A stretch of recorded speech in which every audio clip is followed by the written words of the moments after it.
is cold and it is windy down on that field. 27 degrees. The wind out of the southwest can gust up to 25 miles per hour. We will get snow before the end of the day. The Green Bay Packers won the toss. They deferred.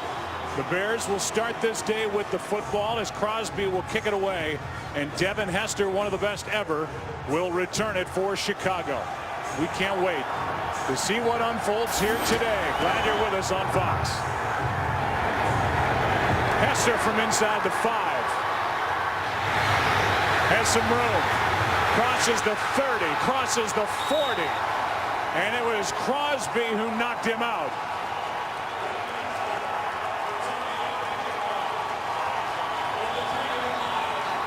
There's a flag down on the return as Devin Hester just returned it 39 yards. A flag down at the 40 on the Green Bay side of midfield. After the play, personal foul, unnecessary roughness on the kicking team. Number 54, 15-yard penalty, first down Chicago. They get Victor Ayewa for a personal foul, and just like that, we'll take a look at the penalty as Troy circles it. Well, Ayewa got a little slap to the helmet and he didn't like it. Yeah, they always get the guy who retaliates, and this time it was on the Packers. Devin Hester with an outstanding return. A game like this, special teams are going to be a big factor. So a good start for Chicago, and now it's Cutler. Pass to Marshall. Well played by Green Bay defensively. It was Micah Hyde, the first guy that blew it up, and then Mike Neal out there to make the tackle, a gain of just 3. Well, here are the numbers for Jay Cutler. It has not been good since he was traded here from Denver back in 2009 against Green Bay. Yeah, and we talked about it coming into this game, Joe, that in previous games he has not had that great of a supporting cast around him. This is as good an offensive group really as there is in football. Good offensive line, good skill players, everything set for Jay Cutler here in this ball game. A free agent to be. He's got a lot to prove here today. Here's Forte. On the inside handoff to the 35, a gain of 4. Ryan Pickett on the stop. Troy mentioned the offensive line for Chicago. They're very good. And you see what they've been able to do putting points up. They've got an outside shot. You need to score 40 here today to set a franchise record for points in a season. 3rd and 3.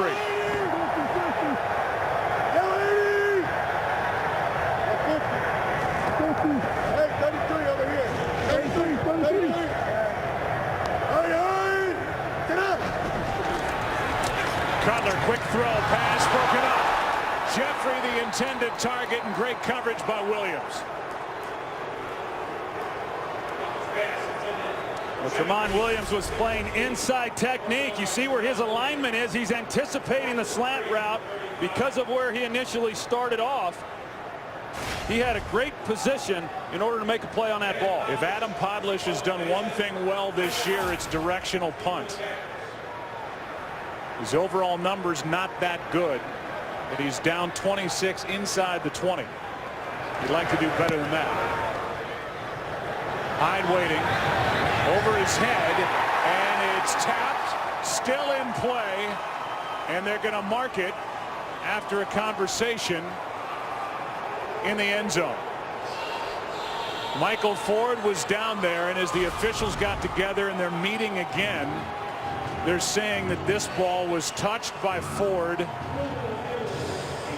when his foot was on the line. Boy, that was close. That was really close. It looked like Ford tapped it back inside the 5 before his foot got on the line. But they've called it a touchback. Well, Joe DeCamillis, the special teams coach for the Chicago Bears. They get the big return by Devin Hester. The offense is unable to do anything with it.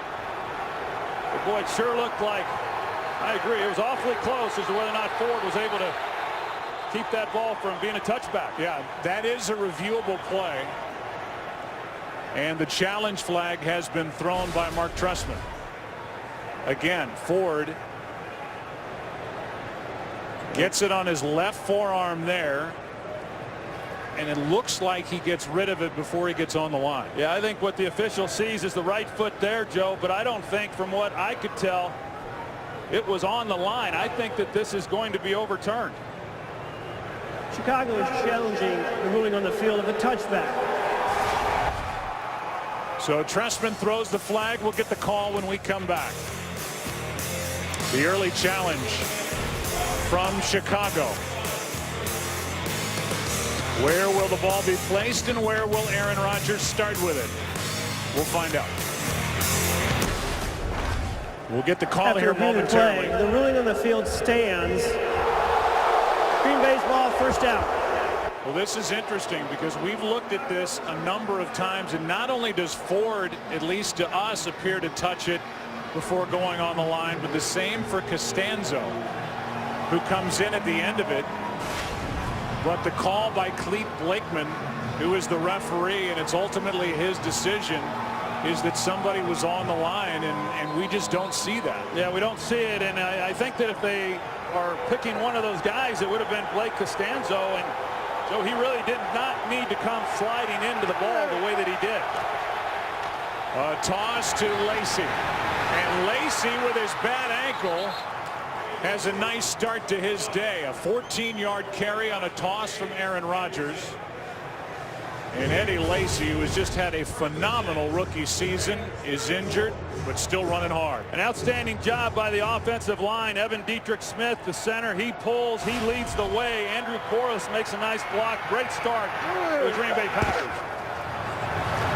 Here's Boykin, who emerged after the injury to Randall Cobb, who, by the way, is active and ready for action here today. Boykin is good for 5. They're the numbers for Aaron Rodgers, who also won an NFC Championship game on this field in the 2010 season. Got a lot of success against this Bears team.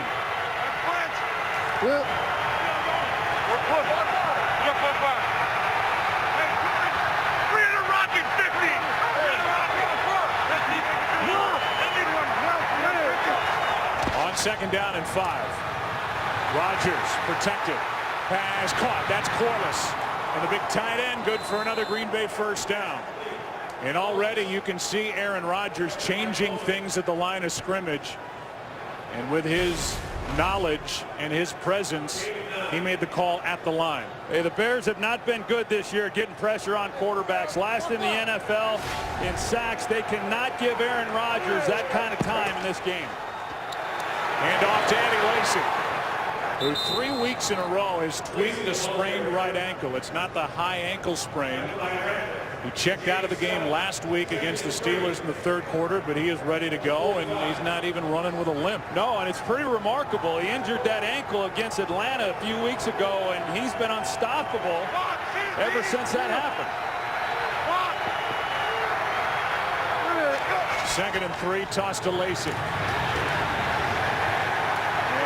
Lacy got maybe a yard. Wooten on the stop. And there's obviously so much more to say about Aaron Rodgers. When you look at what they've been able to do running the ball, it's been such a problem. It's a new dimension for Aaron Rodgers, that run game. Well, everybody played them coverage when Aaron Rodgers was healthy. When he went down, they saw a lot of extra defenders at the line of scrimmage trying to contain Eddie Lacy. The Packers' run game got better, and now defenses have to make a decision. Are the Bears going to put someone up for Eddie Lacy, or are they going to try to contain the big play in the passing game?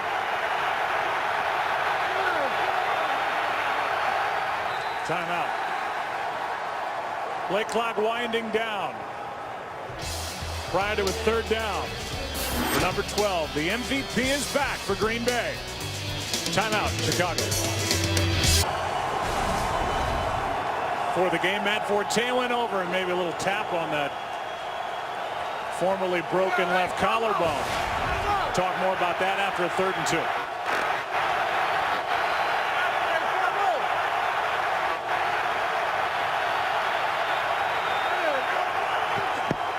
Fake the handoff, pass caught. Jordy Nelson.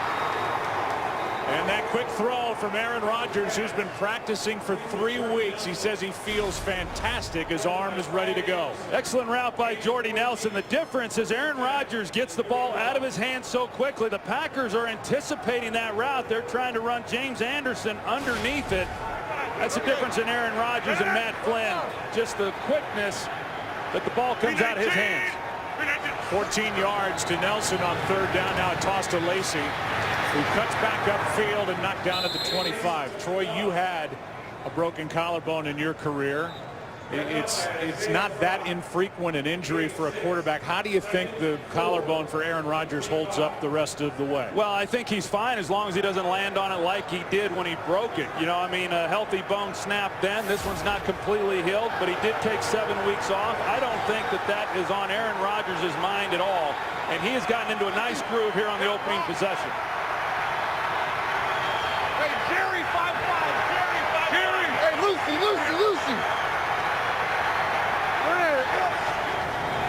On 2nd and 4, Rodgers finds Starks, who drops it. 3rd down coming up. This looks a lot like that opening possession when these two teams met back on November 4th. Aaron Rodgers took him right down the field that night before he did suffer the broken collarbone. But well, you combine the running game of the Green Bay Packers and now Aaron Rodgers, he presents some real problems for this Bears defense.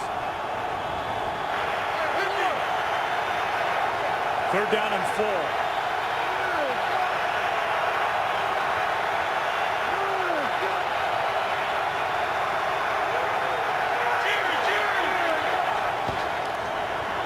Rodgers comes over the middle. Pass is incomplete, but a flag. Jordy Nelson the target. Isaiah Fry in coverage. And Fry draws the flag. Well, they go man-to-man. They try to bring pressure now, and you see the grab. Prior to the pass, holding, defense, number 31. 5-yard penalty, automatic 1st down. Pretty easy call there. Isaiah Fry, he draws the assignment of Jordy Nelson in the slot. That's a tough matchup for anybody. And he gets called for the penalty. First thing Jordy Nelson talked about when he sat down in our meeting with regard to Rodgers being back is his ability to change plays at the line of scrimmage. We've seen him do it already a couple of times on this opening drive, and he has such a presence about him. I mean, this team has an entirely different look offensively. I thought it had an entirely different feel last night in visiting with him. And you just tell that this is a confident football team coming into this game. On 1st down, that's Nelson. Nelson made only 1 touchdown catch during the time that Aaron Rodgers was out. That was in that crazy comeback win at Dallas. Nelson good for 3 here.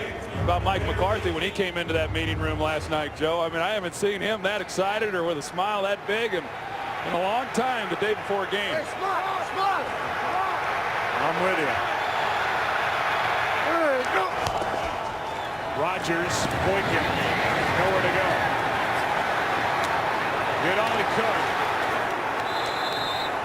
Gain of 2. Went around Zach Bowman and Isaiah Fry. Turned it into a positive play. Cutler sitting and watching. Think how this thing started. They get the 39-yard return by Hester. They get the personal foul on top. They can't get a 1st down. They punt it. Looked like they downed it inside the 5. They don't get the call, and now here's Green Bay 3rd and 5 at the 15.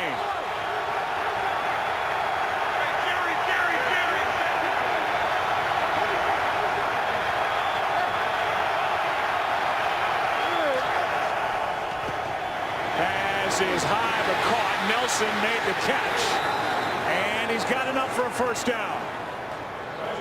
James Anderson on the coverage and with the tackle, but a nice catch by Jordy Nelson. Well, it was a good catch. Aaron Rodgers sees it. They're going to bring the blitz off the edge. The outside receivers trying to make a block for Jordy Nelson, and had they have been able to make a little bit better throw, get it to him on the run, that could have been a really big play. Rodgers has started 6 for 7. And they have that no-huddle hurry-up approach. Too much for Rodgers coming out rusty. Ready, done. Lacey gets it right side. To the 5. Aaron Rodgers was not sold on Eddie Lacy early. Neither were you. And it took a few weeks But like Aaron Rodgers told us yesterday, we hit the jackpot with this guy. No doubt. I saw what Aaron Rodgers saw. You know, a good player, but you're just waiting to see a little something special. He has shown that down the stretch here this year. He gets better as the game goes along. He's gotten better as the season went along, too. Sky! Jelly! Sky! Jelly!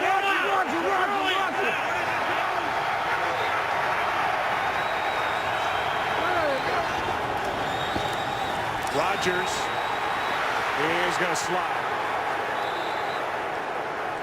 That's smart. Anderson is there to tap him down, and Aaron talked about that and how he's going to have to change not only the rest of this year, but maybe the rest of his career now as he's about to turn 30 years old. Well, you have an injury like that, you miss the kind of time that he did, first time really in his career, and kind of gives you a little different perspective on how much this team needs him, seeing them suffer and struggle in his absence. Third down.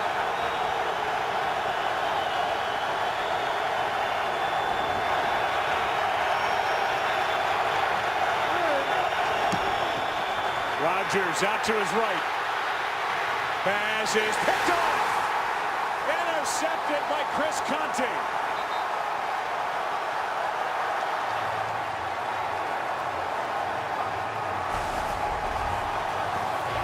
And that long first possession turns into the pick. Conte has his third of the season. No score, Chicago. Conte gets the pick.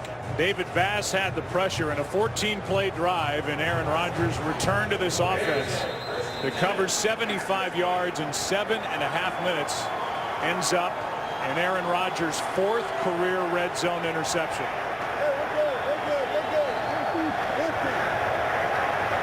And so now what does Cutler bring? He tries to hit Marshall. Brandon could not make the catch. You know, when Aaron Rodgers gets flushed out, all he's looking at is Tim Jennings and whether or not Boykin is going to beat him. What happens is Chris Conte here is on Andrew Corliss. He's able to then come off of Corliss and get underneath that throw. Aaron Rodgers never saw him, never anticipated him being able to make a play. Today! 180!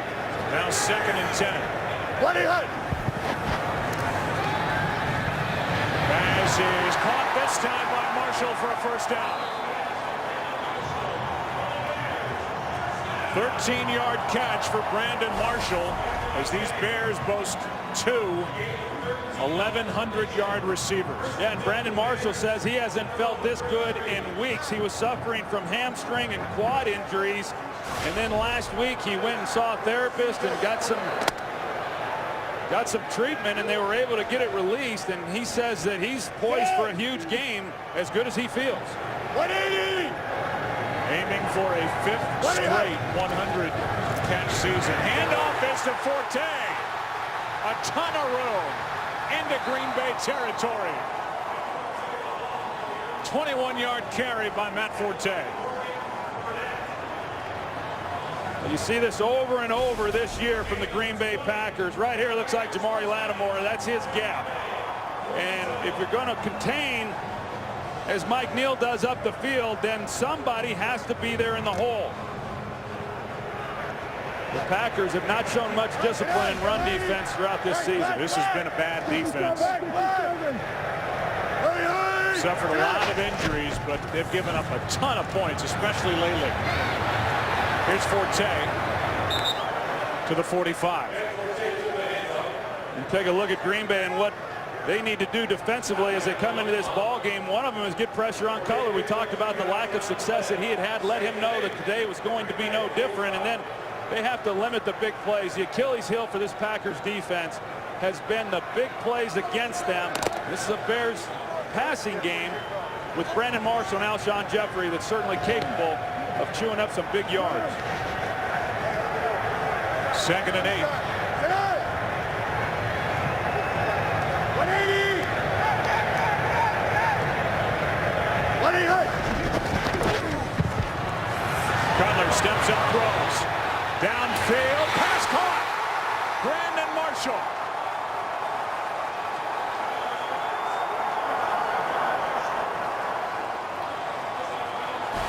Sam Shields was there, mistimed his jump. 37-yard catch. Little double move, but it really doesn't fool Sam Shields. This is a perfectly thrown ball by Jay Cutler. He goes to the 6'4" Brandon Marshall. Sam Shields, who's just 5'11", unable to get up and make a play on this ball. Pretty good coverage overall, but a well-thrown pass by Jay Cutler, and that's one of the big plays we talked about. 180! 180! Now first and goal. Cutler back to his left and throws it out of the end zone. Second and goal. Now this wide receiver duo of Brandon Marshall and Alshon Jeffrey, they're tall, rangy guys, and you're able to then make some throws with them that you just can't make with a lot of receivers, and they've shown a willingness to be able to go up and make those plays. They've been impressive. Already thrown at Brandon Marshall 5 times. 3 catches, 53 yards.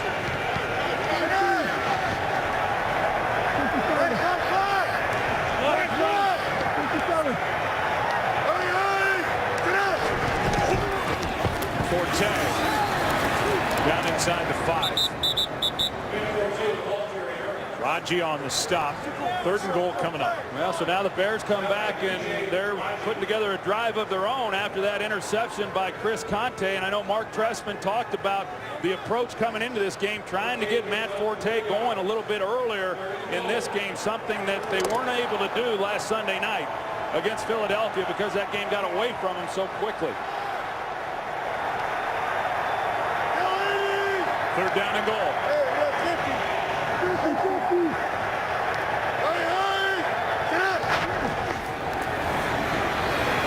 Cutler, Forte for the touchdown.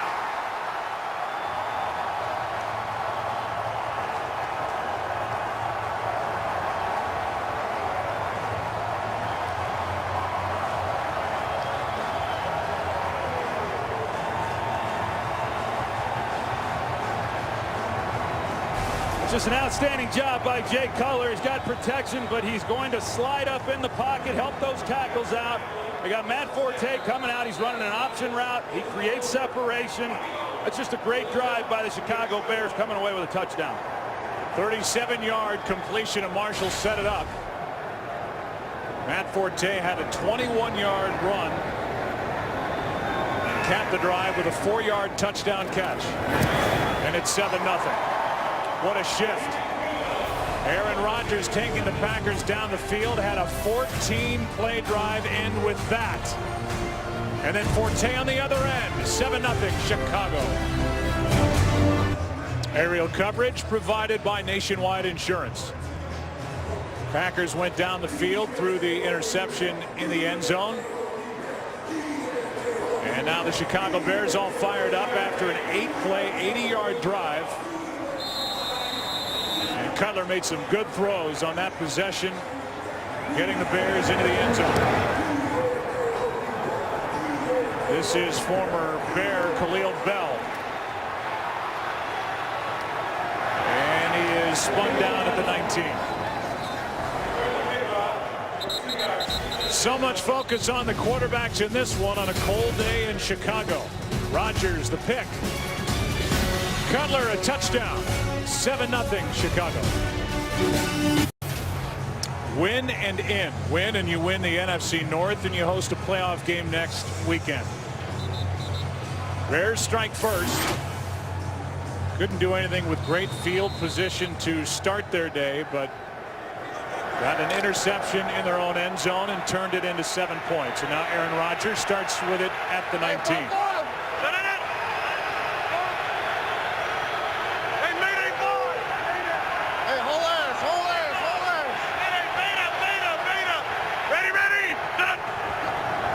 This is Starks on a toss, running to his left.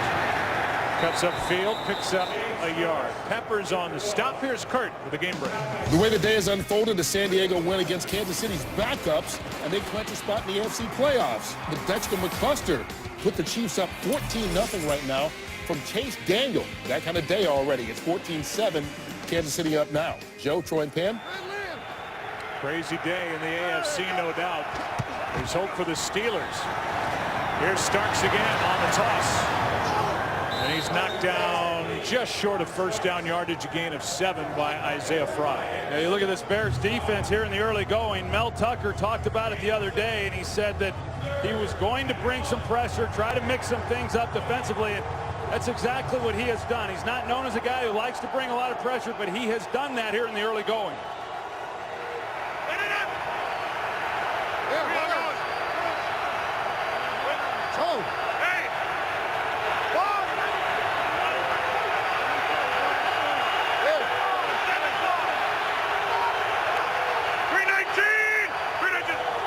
Third down and 1, a toss to Starks.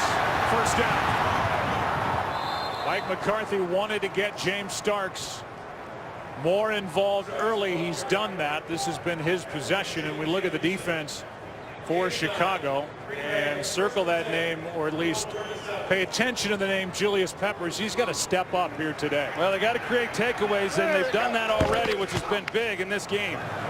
Nice cutback by Starks. On first down, he gets 5, major right on the tackle. You know, defensively, Joe, they've not been good at a lot of things, but they've been decent creating takeaways. That has to continue. And then Julius Peppers, there's games where he just doesn't show up. This can't be one of them. A battle in the north, win and in. Good start, 1 quarter in the books. 7-0 Chicago. Back after this from your local Fox station.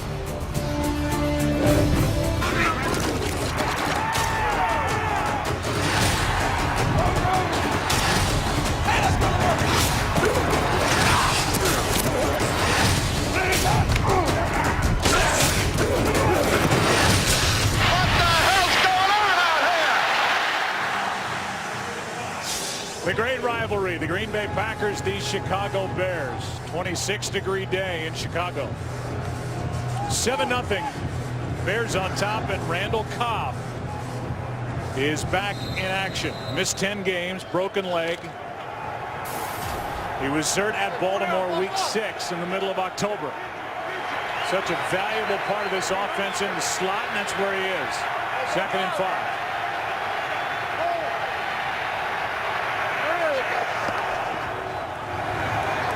Rodgers is going to find Jordy Nelson, and Nelson is down inside the 30.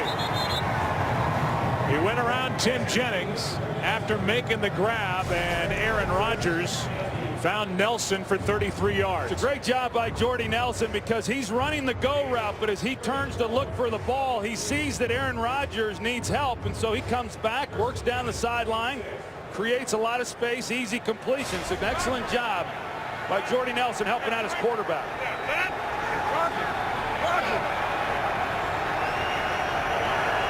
319. On first down, Rodgers, Nelson tapped and picked. Off the hands of Nelson into the arms of Tim Jennings.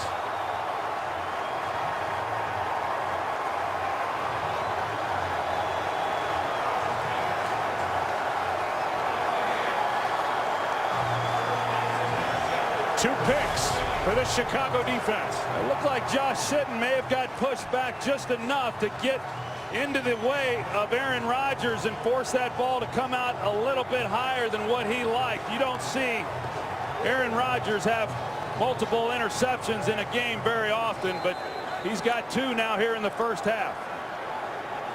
He sat down. You asked him how his arm felt. He said it's too strong. He threw a Hail Mary in practice the other day way out of the back of the end zone. His arms never felt this good at the end of a season since taking over in 08 as the starter. Now at the 20, handoff is to Forte. Matt, who has a touchdown catch in this game, good for 5. Malumba on the tackle. Remember, this Green Bay defense is playing without Clay Matthews, who re-broke that right thumb. He missed 4 games. He is out here today, not on IR, but had surgery. He seems finished for the rest of the season, and obviously a huge loss. That playmaker on defense. Yeah, this offensive line for the Bears really has done a nice job all year. They were not good last week against the Eagles. Jay Cutler sacked 5 times, but the job got easier with Matthews not playing today. On 2nd and 5, Cutler completes to Jeffrey, and Jeffrey was hit immediately by Tremont Williams. Let's go down to Pam. Well, Joe, while Jay Cutler led that touchdown drive on that last possession, he was without his starting rookie right tackle, Jordan Mills. Mills suffered a foot injury, Joe. He's out for the rest of the game. Back to you. Well, there's been such continuity up front. That group's been healthy all year. They've all made all 16 starts. Especially when you consider two rookies, Kyle Long and Jordan Mills, starting on that right side. They not without some growing pains, but they've had outstanding rookie campaigns. 3rd down and 5. Blitz coming from Green Bay. Cutler steps up, throws, passes behind Brandon Marshall. It's a huge 4th down. That's a huge stop right there for this Packers defense. You know, the offense has been able to move the football, and they just had the turnovers that have kept them from coming away with any points. But off of the interception, Micah Hyde getting physical with Brandon Marshall off the ball.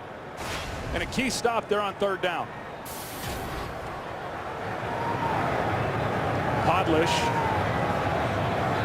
looked like he had a perfect punt first time. It ended up as a touchback, and now with Micah Hyde waiting for it, he is able to hang on. Now it comes out. That ball was loose. And now the fight for the football.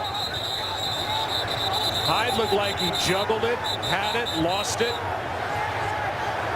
And it's going to stay with Green Bay. So nearly the 3rd turnover as Micah Hyde couldn't make a clean catch. But the Packers have possession, down by 7. Aaron Rodgers back to the field with this Green Bay offense. Top right chip. Cheeseburger, cheeseburger, cheeseburger, cheeseburger. The Billy Goat Tavern, Chicago staple since 1934. John Belushi made that famous on SNL many, many years ago. This city's filled with some great places to go eat. Find them on every corner. And now the Green Bay Packers, who've had 2 possessions, run 20 plays, have 7 first downs, and covered 125 yards with 2 picks. Down 7, back to work. From the 36. Passes right into the ground. Corliss was out there, but there was no room even if he made the catch. Yeah, Andrew Corliss running the tight end screen, and Julius Peppers was right there on him, and Aaron Rodgers just having to throw that away. 2nd and 10.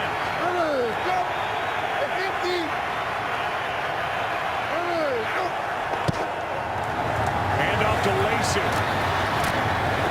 This is the worst run defense in the NFL. The Chicago Bears. Eddie Lacy good for 5. But this Bears defense is allowing almost 5.5 yards per carry.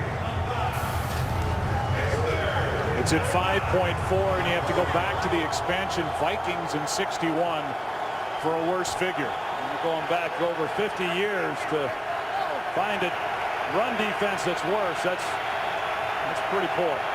3rd down and 5.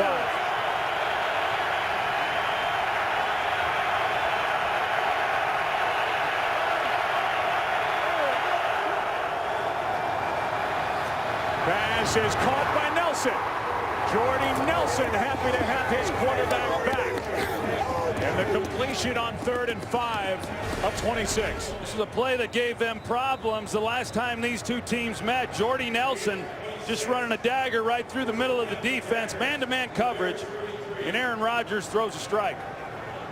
How about Nelson? 5 catches, 80 yards already. You think he's happy to see number 12 back? Roger. Mel Tucker's not so happy. He's the defensive coordinator for Chicago on 1st down. Pass is caught by James Jones. Staggers his way inside the 30. Isaiah Fry there, a gain of 5. You know, it's pretty obvious in talking to Mike McCarthy as the Packers go to their no huddle, and they ran it some with Matt Flynn, but nobody runs it the way that Aaron Rodgers does, and there was such an emphasis coming into this season running that no huddle. And slip out. Yeah. Ready. Toss to Lacey. Not much out there. Third down coming up. Gain of a yard, David Bass on the tackle. I was talking about Mike McCarthy as far as what his approach was going to be as the play caller with Aaron Rodgers. He wanted to get him into a rhythm early. He's been able to do that, even though there has been the 2 interceptions, but he's cutting him loose.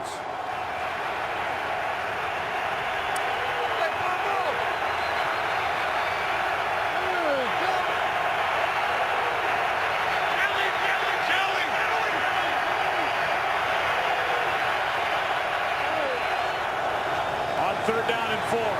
Rodgers out to his left. He's down. Lance Briggs, second game back, but a flag is down at the end of the play. And they threw the flag after Rodgers was hit after going down. Personal foul, unnecessary roughness, defense, number 99. Late hit after the quarterback was down. 15-yard penalty, first down, Green Bay. They get Shea McClellan, who's the guy who broke Aaron Rodgers' collarbone back on the 4th of November. Well, we'll see when Aaron Rodgers goes down. I don't see much there, Joe. He didn't come in, didn't use his helmet.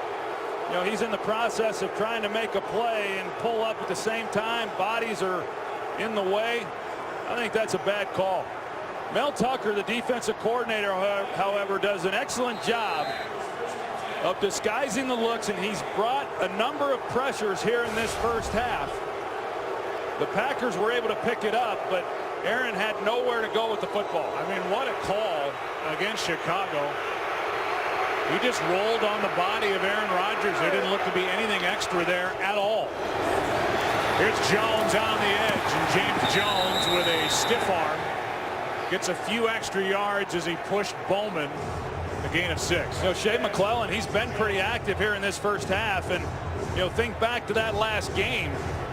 Not only did he break Aaron Rodgers' collarbone, but he had 3 sacks in that game. He was all over the place, and they're hoping that he can get into some kind of groove like that here in this game. As you said, Joe, that was just a bad call. And really could be devastating for Chicago. They were on the outer edge on this cold day of field goal range. Leave it on, leave it on. Would have been 4th down instead of first down by penalty. Now 2nd and 4. Here's Lacy, slips down at the 15. And a loss of 3. Lance Briggs returned last week and didn't have much an impact on that game, but here he is getting up the field. We've seen a lot of edge pressure in trying to keep Eddie Lacy from being able to get outside, and they've been effective in doing that. He's had to show great patience and really cut underneath that. 3rd down and 7 from the 15.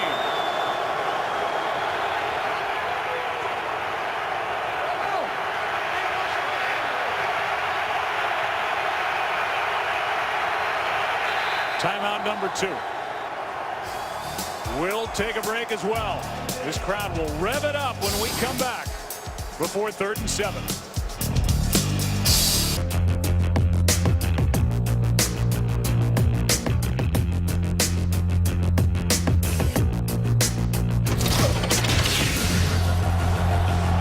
Only points belong to Chicago.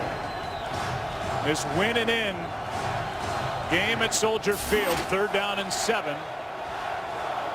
The Green Bay Packers at the 15. Well, we'll see what Mel Tucker decides to do here. As I said, on the last few 3rd downs, he's brought extra people trying to get after Aaron Rodgers.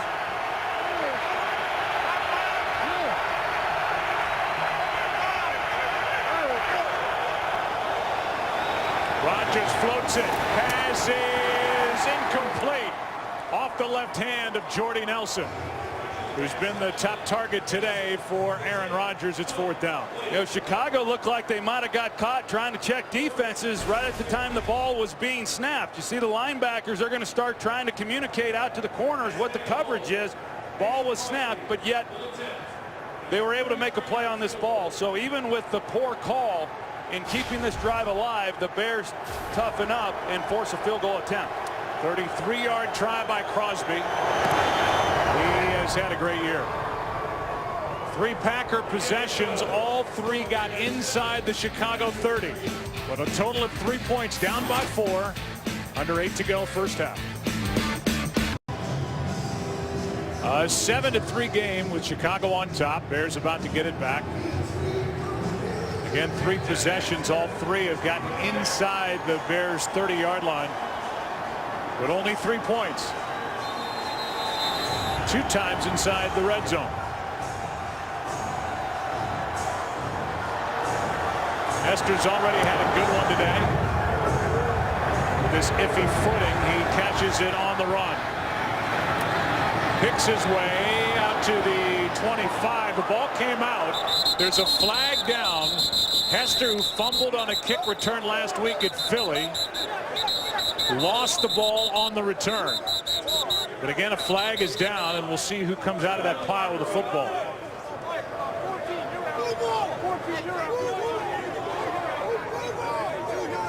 Bears think they have it.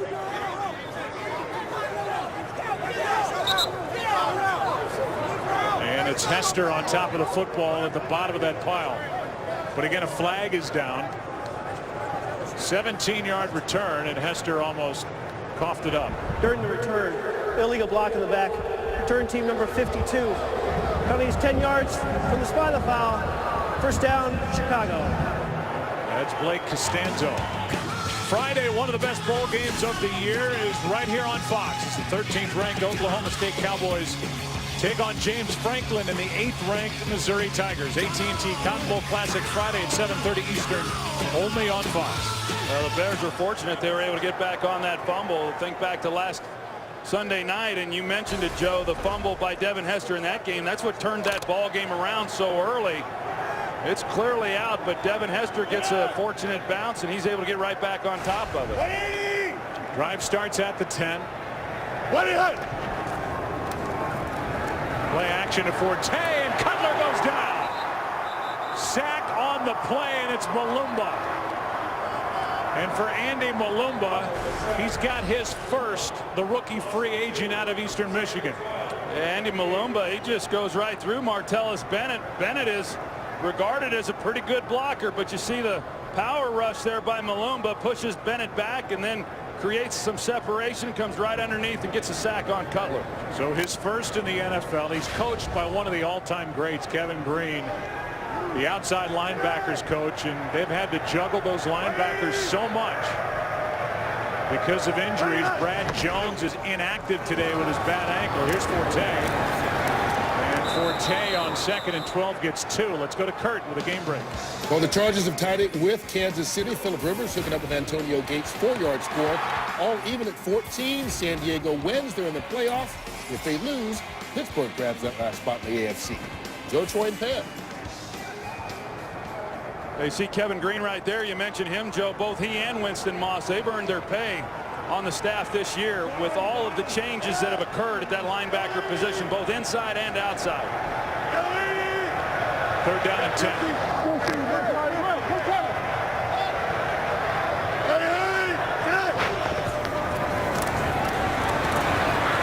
Cutler is nearly picked. Jared Bush flashed in front of Alshon Jeffrey and almost came away with a Cutler interception.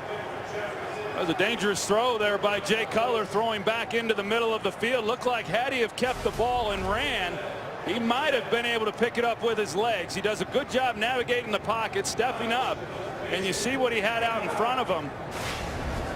Fortunate incompletion on that play. Bush had 1 interception this season. It was a big one, and a win at home over Atlanta.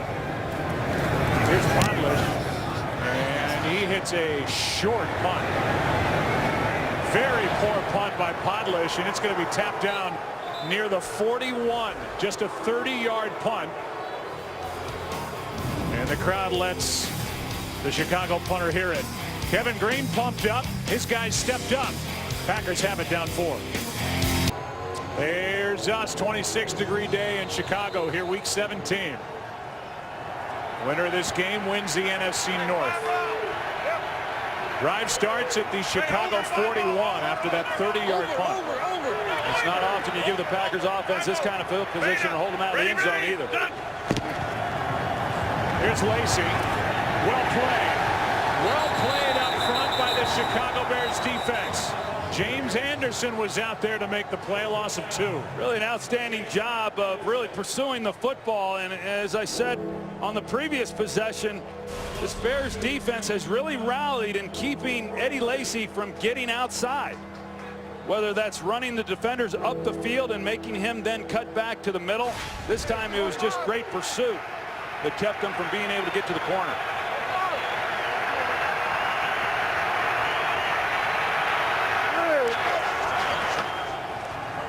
On second down, pass is caught by Lacey, looking for a block. Trying to hurdle a tackler, and that man brought him down. Jennings, a gain of 8. I'll tell you, normally, and Jennings is hurt. Yeah, he is hurt bad, it looks. He's the guy that Lacey tried to go over, and Jennings got a knee or leg right to the side of the helmet. They look at Jennings. We'll take a break. Tim Jennings on the left. He came up limping when we went to timeout. That's Charles Tillman on the right. Played in 8 games. Tearing his triceps. He's on IR. This is a defense for Chicago that has 39 games missed by week 1 starters. That's the most in the NFL. DJ Williams at middle linebacker. Henry Melton, their good defensive tackle. And it's shown up in the stats. 3rd and 4.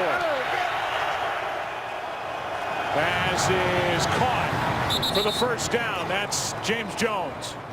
A 7-yard completion in a tight spot. Aaron Rodgers fitted right in. Yeah, really tight. You know, they throw that back shoulder fade, and it's just difficult to defend. So you play over the top, anticipating the go route, and you leave yourself susceptible then for that underneath throw.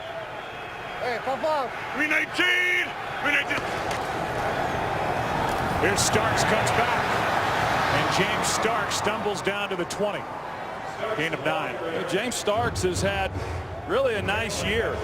Even though Eddie Lacy has been the featured guy, and I know Mike McCarthy, he said that he believes it's Starks' best season that he's had. He said he'd like to get him 10 to 12 carries each and every game. Has a lot of confidence in his abilities. They toss to him left side, and he spins with a first down. Gain of 3 by Starks. And again, Eddie Lacy is playing with that bad right ankle. So they're riding Starks right now. Lacy appears to be okay. He's moved around pretty well. The footing is not good on this field here in Chicago as we approach 3.5 minutes left in the opening half. Well, both Starks and Lacy, they're very similar in their styles, both power runners. On first down, Rodgers is hit from behind. Ball is out. They're saying this play is live. They're waiting for somebody to do something. That's Boykin. He's going to go in for a touchdown. How about that? It was knocked out by Peppers, and Clete Blakeman was letting them play through. Boykin got on top of it and finally took it in with his sideline, begging him to run. Chicago had a shot at the ball, and what could have been a turnover. Let's take a look. That ball is out. Goes as a touchdown for Green Bay as Boykin is there to pick it up. That's a good job by the officials of keeping the play alive, because initially, Joe, I thought it was an incomplete pass. Ball comes out before the hand comes forward. It's a scoring play, so it's reviewed. But Boykin, for a moment there, he was just going to give up, and his sideline is screaming at him to take off, and he goes into the end zone for the touchdown. Immediately when that ball came out, Troy, the officials threw the beanbag to signify that he was calling it a fumble, and everybody just stood around. One of the Chicago Bears had a shot at picking it up and taking it down the field the other way for a touchdown.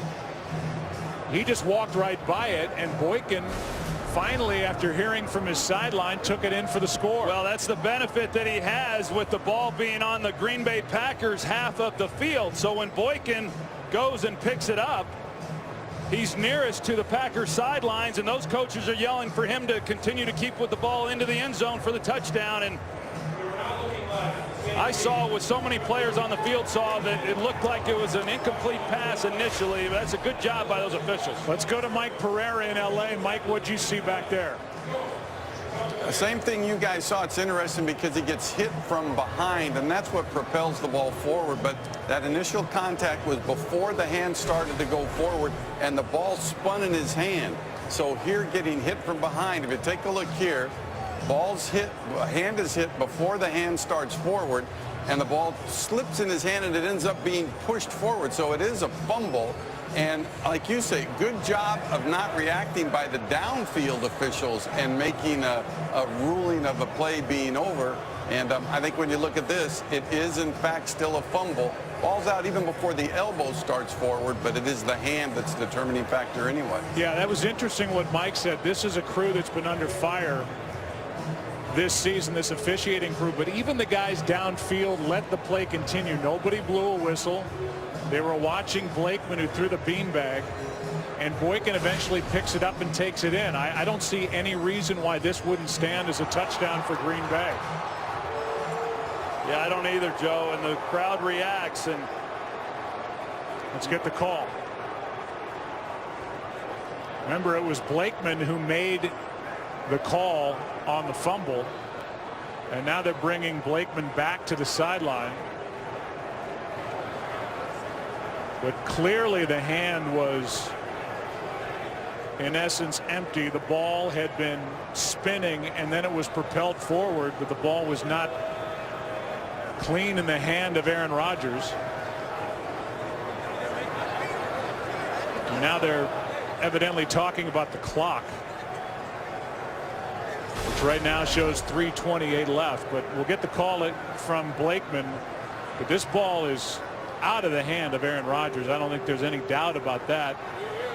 And it's Boykin who ends up taking it in. Yeah, and what looks to now be a touchdown on really an outstanding defensive play. This first half, there's been much more defense than I anticipated coming in. And it was Peppers, who you mentioned early, is the guy who made the play coming around the edge and who was the one that knocked it out.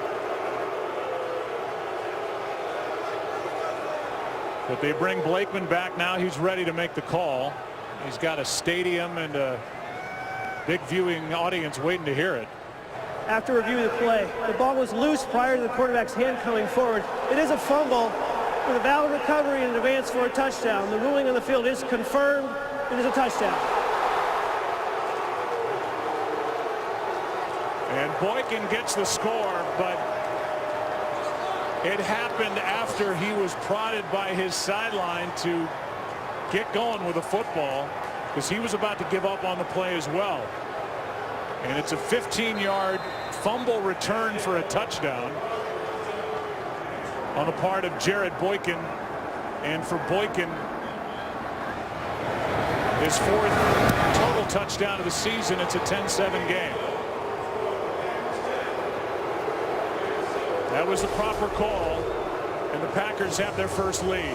Well, there's Jared Boykin there, and you're going to see that, you know, even he thought the play was over as he works back when the ball's on the ground, and he just kind of recovers it and then thinks it's over and done with. But, you know, that's something that's preached upon at the lowest levels of football, that you continue to play through the whistle. You go after the football, you make a play on it, you let the officials then sort through it. And was not a good job really by anybody, but Boykin's able to recover it. The sideline tells him to get into the end zone, and it's a touchdown for the Packers. It was James Anderson, the 8th-year linebacker, who went right by the ball for Chicago.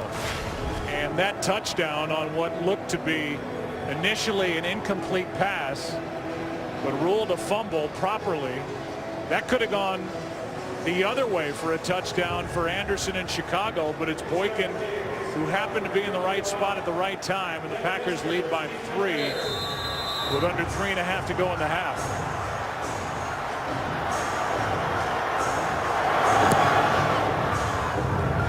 This is Hester, who put it on the ground last time he returned one and can't make the 20. knocked down at the 15-yard line. And we'll welcome you inside our broadcast booth. It's not been the type game that I think either one of us expected, and that's because of how well these two defenses have played. Yeah, both these defenses had struggled coming into this game. The offenses are explosive. You expect a high-scoring affair. That has not been the case. Chicago defensively really has done a nice job. They've given up some yards, but they've created the takeaways that really they needed to do to limit the points. They make a nice play. You know, Julius Peppers makes a nice play on that ball, and to have it knocked out of the quarterback's hands resulted in a touchdown. That was a demoralizing play for this Bears team. So now back to Cutler. Bears have it for the 5th time. They've had 4 3-and-outs. They had the one good drive that was put together that ended on the touchdown with Forte, who checks out now, a gain of 5. And the clock winds down toward the 3-minute mark here in this first half. For this Packers defense, talking about how good the Bears have been, the Packers defense has been good as well. I mean, they had the one drive, they went down the field, the Bears got the touchdown, but other than that, they really have not been able to put much together. 2nd down and 5. Handoff is to Bush. And Michael Bush is going to be knocked down at the 25. It's a 1st down. Mike Neal made the stop. Let's talk about Cutler for a second. It was not a clear-cut choice for that man, Mark Trestman, to go back to Cutler when he was healthy 2 weeks ago. Because of the way Josh McCown played, he was terrific. He was outstanding. I remember that game on Monday night against the Dallas Cowboys in worse conditions than this, and he threw the ball as though it was a 75-degree day. He did a heck of a job coming in off the bench for Cutler. It's a big reason why the Bears are even in this spot. Or if they win here today, they win the division. Bush carries for 5. And we're at the 2-minute warning. Here's the big play of the first half so far. Peppers forced the fumble. Boykin took it in. 10-7, Green Bay. Down by 3 after a crazy play offensively for Green Bay. The Bears face 2nd and 5.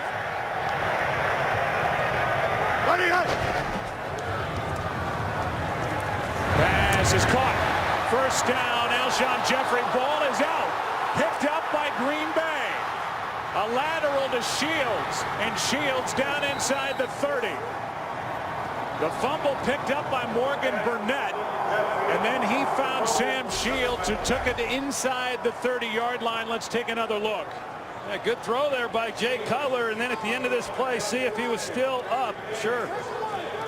Me clearly not on the ground. Ball is out. Morgan Burnett, when he comes out of this pile with the ball, boy, that was risky when all of a sudden he's tossing it backwards to Sam Shields. A big play defensively by this Packers defense. A forced fumble, and now the Bears have a turnover. There's the lateral to Shields. And there have been a total of 3 takeaways in this opening half. And it's been better for the Packers defense. It's something, Troy, we've talked about with regard to Dom Capers. His defense, they'll give up yards, but it's a defense predicated on taking the ball away, and that has been much better of late. Yeah, it has. You know, I mean, overall, this defense has not been real good creating takeaways. Just 20 takeaways on the season coming in, but over the last 4 weeks, they've had 10, which, as you said, that's really what Dom Capers and this defense has been all about over the years. They've done a nice job here in recent weeks. And once again, Joe, I mean, they're setting their offense up in outstanding field position. 2nd time the drive has started inside Chicago territory for Green Bay.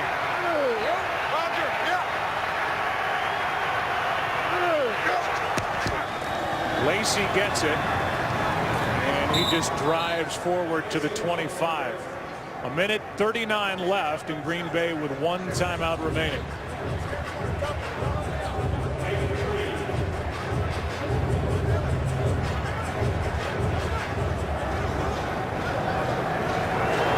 Hey, do that!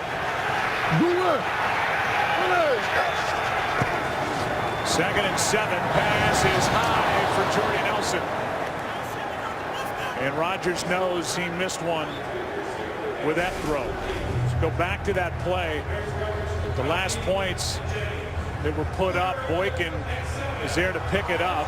Even Aaron Rodgers didn't realize that that play was live until he heard from the sideline, and you'll see the reaction by the group behind Rodgers and Boykin, screaming at Boykin to take off. Well, we saw what the Packers coaching staff was yelling. I couldn't tell what the Bears staff was yelling, but no one on the field was saying anything. 3rd down and 7. Bears need a stop. Pass is caught by Nelson. Jordy Nelson down inside the 10, and the clock continues to wind. Clock not a factor right now. 16-yard completion. We've seen Aaron Rodgers be high on a few throws. That one was an outstanding throw, protecting the receiver, a safe throw. That's where you want to put it. Jordy Nelson makes a play. Here's Lacy. Good job up front by the Bears.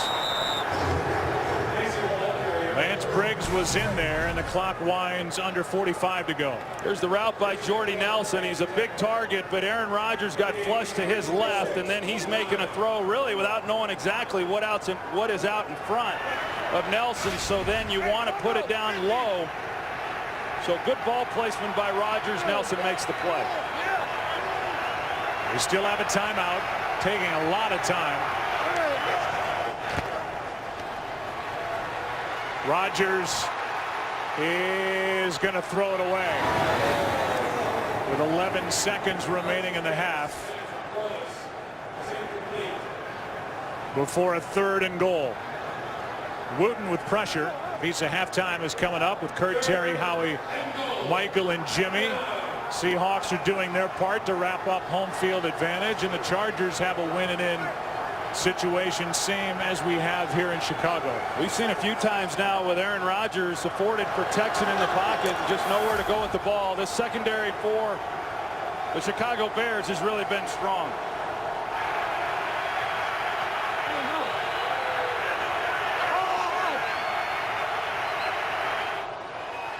And now having to spend a timeout with the clock stopped because the play clock was at 1 is Aaron Rodgers, and you can see how frustrated he is. Yeah, that changes now what he's thinking here on this 3rd down play. With 1 timeout, he didn't necessarily have to go into the end zone.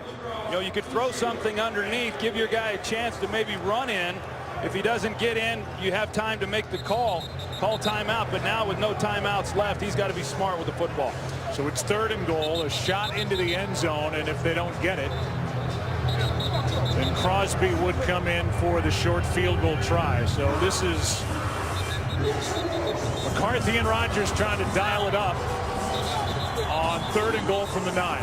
The other part of that, Joe, he has to know he cannot take a sack on this play.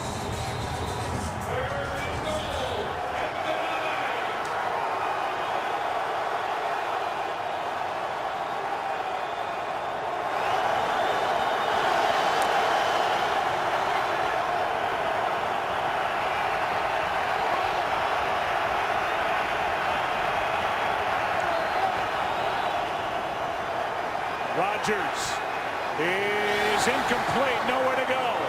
And this Bears defense does a nice job to keep Green Bay out of the end zone with 7 seconds left on 4th down. Here comes Crosby. Yeah, the secondary really has, for the most part, they've been able to lock on to these receivers and not give them too much space. We've seen at times they've been able to make some plays in the passing game, but last couple times Aaron Rodgers with a little bit of time, just nowhere to go with the ball. Aaron, recognizing that, wisely throws it away with time left on the clock. 27-yard try, and it's a 6-point game with 4 seconds left in the half. Clock winds down to 2, so we'll have a kickoff. American Idol is looking for the next superstar. Join Jennifer Lopez, Keith Urban, Harry Connick Jr., along with Ryan Seacrest as they search for the best new talent. American Idol's most exciting season yet begins Wednesday, January 15th, right here on Fox.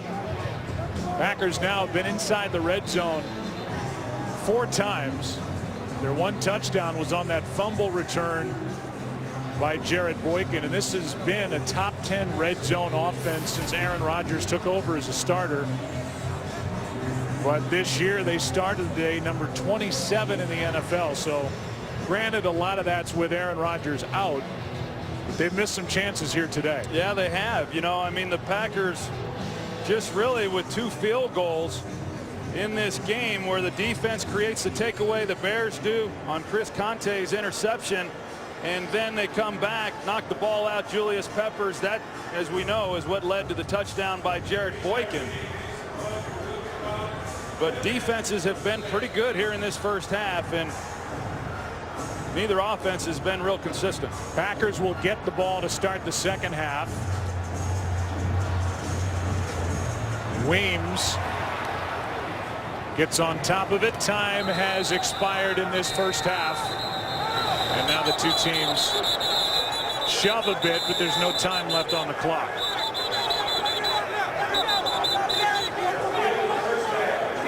And that's it. Good defense on each side in this first half at Soldier Field. The only touchdown for Green Bay coming on that fumble return by Boykin. Forte has the Bears touchdown. 6-point game. Special game, the longest rivalry in the NFL. It's a long-standing tradition. Speaks for itself as Green Bay in Chicago. It's been going on for years. Should be a physical football game, kind of a backyard rivalry. Nothing better than end your season with the winner go home atmosphere. It is America's game of the week, and it's Soldier Field. And you can see by the empty seats, some people went out for some warmth. But they'll be back. A good game. You can follow your team all season long. Go to itunes.com/NFL. Green Bay Packers will start this half with a football. It's a 1-score game. It's a 6-point game. And Aaron Rodgers, who Troy threw the 2 picks, showed the ability to make some good throws and move the football, but the only touchdown on that fumble return and that crazy play by Jared Boykin in the first half for the Packers. Yeah, you know, the Packers in that first half, they moved the ball offensively, over 200 yards of total offense, failed to come away with points because of the 2 interceptions, but give the Bears defensively some credit. Certainly on the first one by Conte, and then the second one off the deflection of Jordy Nelson. This is Hyde. He'll take a knee. Drive will start at the 20, and down we go to Pam Oliver. Joe, both coaches with a couple of complaints in that first half, but generally they're pretty happy with what went on. As Mark Trestman, he said that they practice those scoop drills all the time, so he was very disappointed that they didn't go after that ball on that one. As for the Packers, Mike McCarthy, he said in a 13-7 game, I like where we're at. He feels his quarterback is doing a great job getting out of some of those bad plays. Joe? All right, thanks. It's starting at the 20 for Aaron Rodgers, who was 14 of 22, 145 yards and 2 interceptions. Watch him hold their water. 319. 319. Starks on the toss, able to cut up field and cross the 20-yard line, a gain of just 1. Lance Briggs was there to make that stop, and there are the stats in general, and you can see that bottom line, time of possession dominated by Green Bay, but the turnovers, Packers 2, Bears 1. Yeah, of course, the 1 turnover by Chicago ended that drive right away that kept them from being able to sustain anything, but they've not been good on 3rd down, Joe. Delayed handoff, it Starks. He is able to get an extra couple of yards. He picks up 8, brought down a yard shy of a 1st down. I think that's really where this Green Bay Packer offense is going to have to attack the Bears within that running game. We saw on 1st down, they're trying to get Starks to the outside, and the Bears have just not allowed that to happen. They come back in between that guard center gap and get a nice gain on 2nd down. So now 3rd down and 1.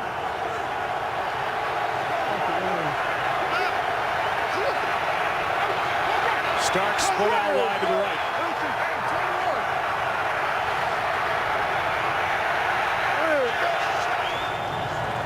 Looking left all the way. Pass broken up for Boykin.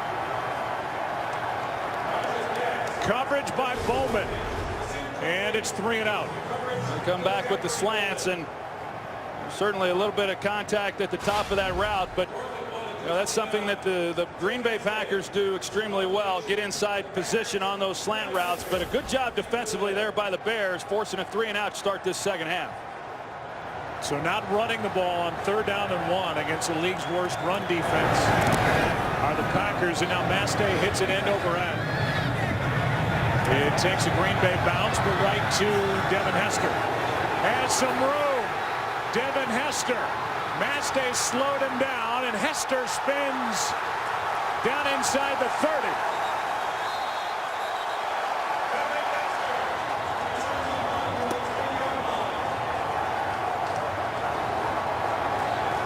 It was a 50-yard punt, but a 49-yard return by Devin Hester. One of the best ever at returning kicks in the history of the NFL. You always kind of hold your breath when the ball's in his hands, and his ability to take it the distance as he has done so many times. And the Bears get this ball now where the line of scrimmage was when the Packers punted. It's essentially like a turnover, setting the Bears up with perfect field position to start this drive. Forte gets it. Matt Forte. Got hit by Jennings, but not before he got to the 15-yard line with a 15-yard run. We talked about Jordan Mills not being in the game. Evan Britton as well as Kyle Long, the right guard, they do an excellent job of blocking down. And then Mike Neal, he comes up the field and leaves just enough space for the big run. Britton, a free agent that the Bears picked up from Jacksonville. Forte cuts back. Matt Forte tripped up by Lattimore.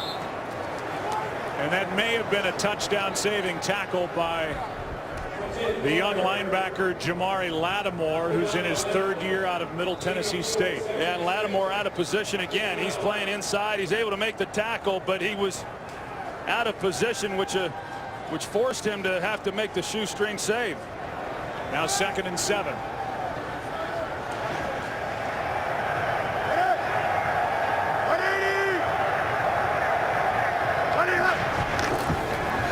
Forte again.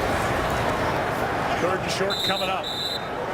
Mike Neal on the tackle after a carry of 4 yards by Matt Forte. And even though Matt Forte is a Pro Bowler again, he still has to rank as one of the most underrated players in the NFL. I think so, because he's a complete player. I mean, he can run the ball, as we know. He's excellent out of the backfield as a receiver. Last week was tough in pass protection, but he does a pretty good job for the most part in that area too.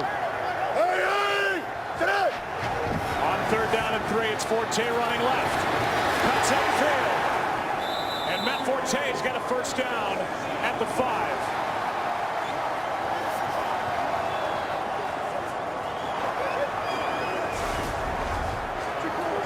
The left tackle, Jermon Bushrod, he leads the way, and on this possession they're saying, hey, we're going to give it to our horse, number 22, Matt Forte, and see what he can do. And he's been getting some good yards on this drive. Boy, did the Saints miss Bushrod. They let him walk away. Bears picked him up.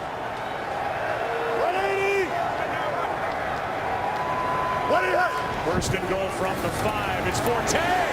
Touchdown.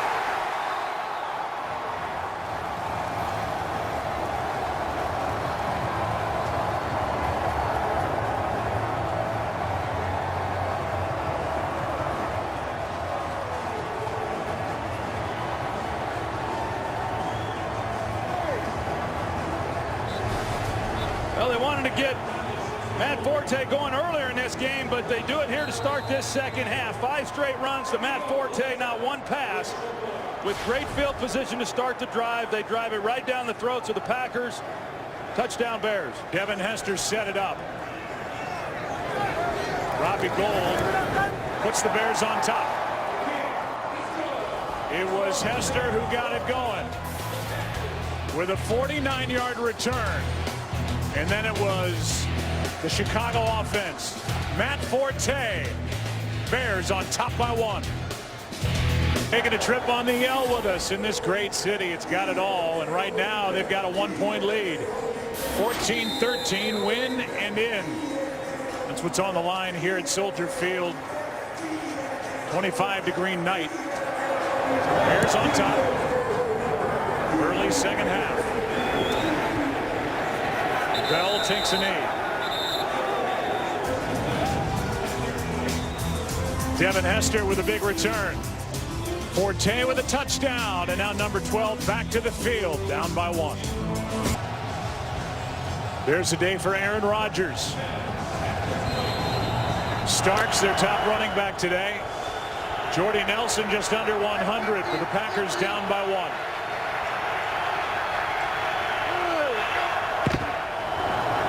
Back to Lacy, the big back, the rookie, tripped up out across the 35. Big carry by Eddie Lacy, who may have turned around that game against the Cowboys with a 60-yarder to start the second half. Good for 16. Well, I thought that was one of the turning points in that game, even though it was so early in the second half. And a good job of right guard T.J. Lang on the kick out, and you can tell that Eddie Lacy, who's been nursing that ankle, comes up a little sore. Here's Starks. I wouldn't be surprised after watching Chicago just run the ball right down the throats of the Green Bay Packers to see the Packers turn it back on Chicago and make them stop the run, something they've not been able to do all season long. Well, I think you made a good point, Joe, on 3rd and 1 that they threw the slants and didn't run the ball. They've had success between the tackles with the running game here today. Here's Starks. He's running hard. About a yard, maybe a little bit less. Shy of a first down. 3rd and 1 coming up, and here's another 3rd and 1. Yeah, I would imagine, well, we'll wait and see, but I'd imagine the Green Bay Packers want to see if Chicago can stop them on the ground.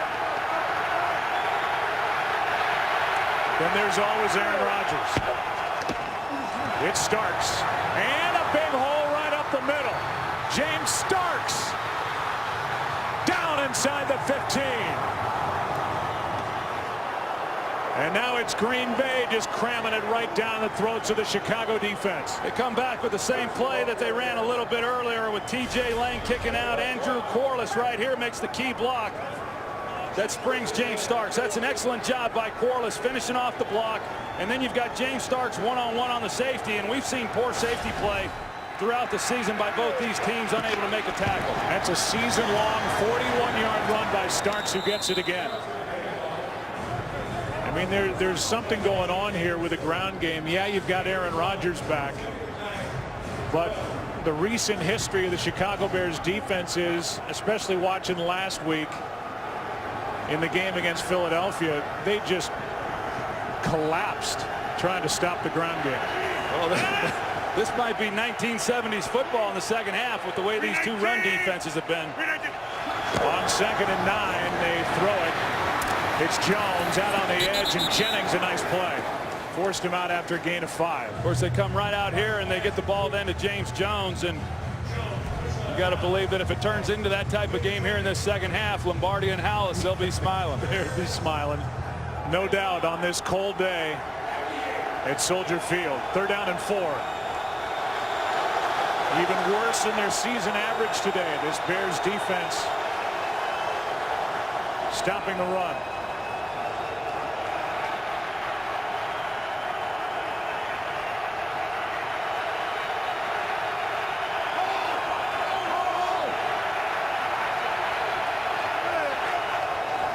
Rodgers slides, throws, touchdown!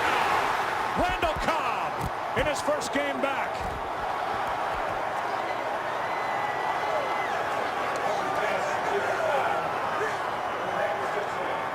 Seven-yard touchdown throw from Aaron Rodgers as he takes his team right down the field. Well, Rodgers is so good at looking people off. Sometimes it's hard to tell if he's working one side of the field or if he's intending to come back the entire way, but he gets scrambled, he gets pushed out to his left.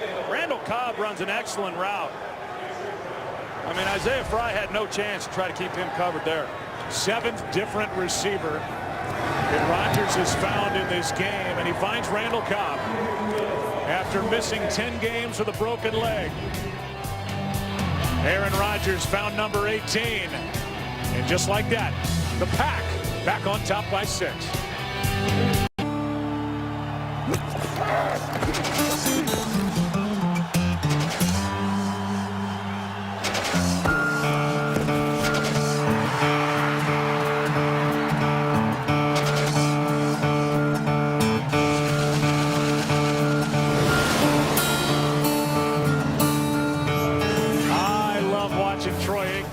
When we see Mike Ditka kicking at stuff and hits out of bounds and all the stuff that's gone on with this great rivalry over the years. It's a 6-point game. Some ball game here at Soldier Field. Kind of a pop-up kick. They don't want it in the hands of Devin Hester. Out to the 25-yard line on the return by Michael Ford.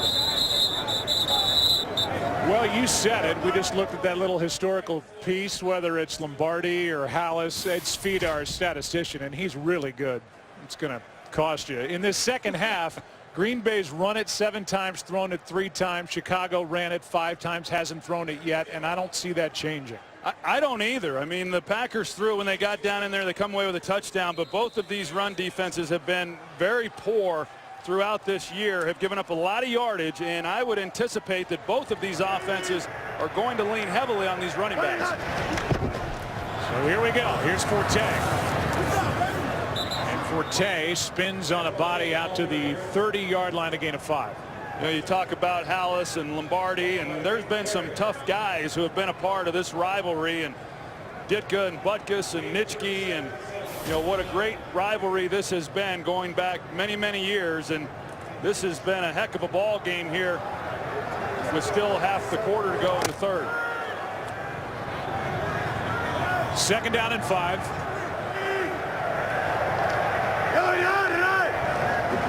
Hey, black.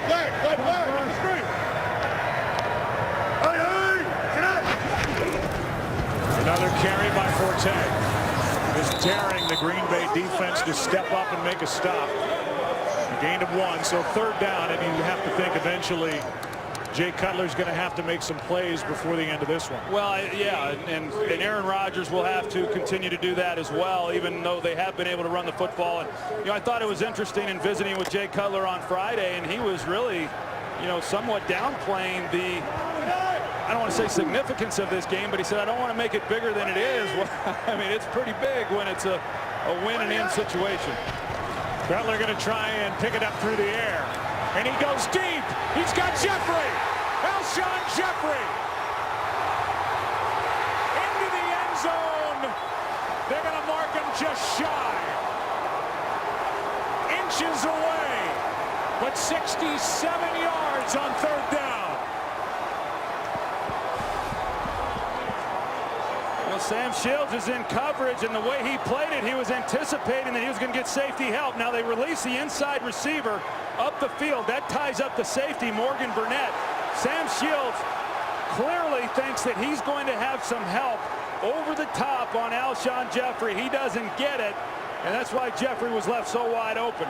It looked like Jeffrey got in the end zone both live and on that first replay. He stays up, and he's in. And we're going to get a Chicago takes its first timeout. And Chicago instead, and this is probably a good move. Timeout. Chicago's going to take a timeout, and they're going to make sure up top, because they only have 1 challenge left, that it's worthwhile challenging. But I think live it looked like a touchdown, and on the replay it looks like a touchdown. But Chicago's going to take a timeout first before they challenge. You see what Chicago does. They release Brandon Marshall, although he did not run all the way through the middle of the field. It looked to me, Joe, like Morgan Burnett, or excuse me, it looks like M.D. Jennings, that should have been giving some help to Sam Shields and just failed to do so. He gets caught peeking at Brandon Marshall. As Brandon Marshall comes up the field, there's man coverage with Micah Hyde. Actually, it was Morgan Burnett, number 42. Who gets caught peeking inside, but a busted coverage, and that's what we spoke of a little bit earlier, the big plays that the Bears are capable of. There's no challenge.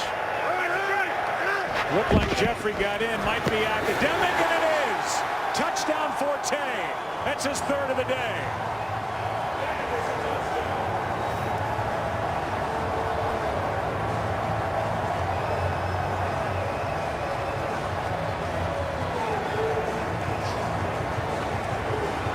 It was a 67-yarder to Jeffrey that set up this touchdown run by Matt Forte. So they pull left guard Matt Slauson. They just hit it right up the gut. Didn't feel that they saw enough to try to challenge the call, and as you said, it didn't much matter. They punch it in on the next play. And that makes it the fourth lead change of this game. It was set up by the 67-yarder after 7 straight runs to start this second half. Cutler a big completion, Forte the touchdown, and a 1-point lead for the Bears. Matt Forte had a 3-touchdown game against the Redskins earlier this season. He's got 1 through the air, 2 on the ground here today. Bears decided they were so close, probably didn't want to waste that last challenge, thinking they could just pound it in, and seconds later, even though it looked like Jeffrey got in the end zone, Forte popped it in. It's 21-20. So they still have that challenge left.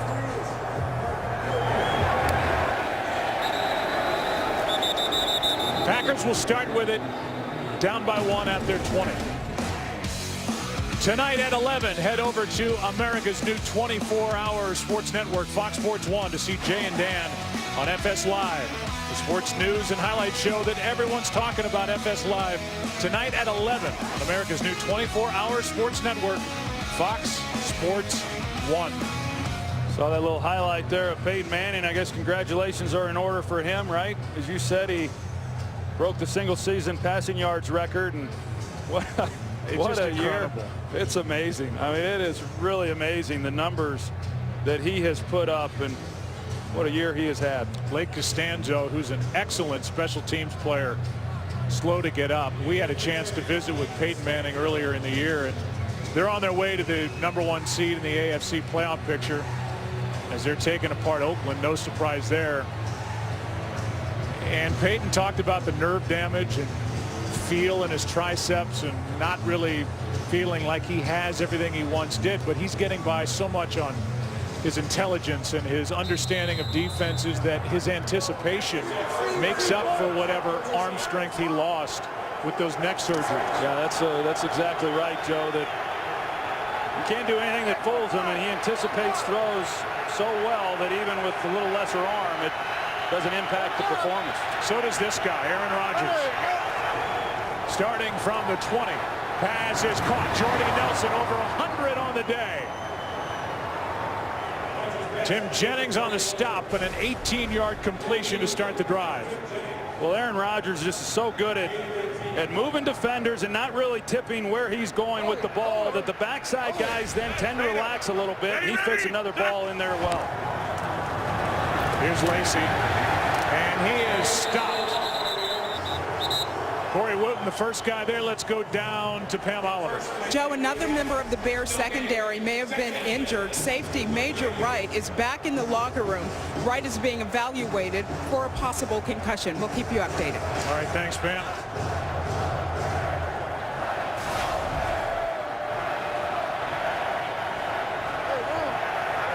A loss of 1 by Lacy on that carry, 2nd and 11.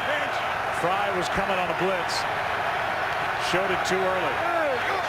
Still coming. Rodgers pass is caught on a juggle by Corliss. He popped it up into the air and then made the catch as he turned over an 18-yard completion. Craig Stelz, who came in for the injured Major Wright, initially it looked like I thought he might make a play on it. Hard to tell there, Joe, whether or not it hit the ground. And now there's one overrules the other. An official just overruled the other and said it was incomplete, that it hit the ground, and we'll take a look. And I don't know about that. That was awfully close to a catch.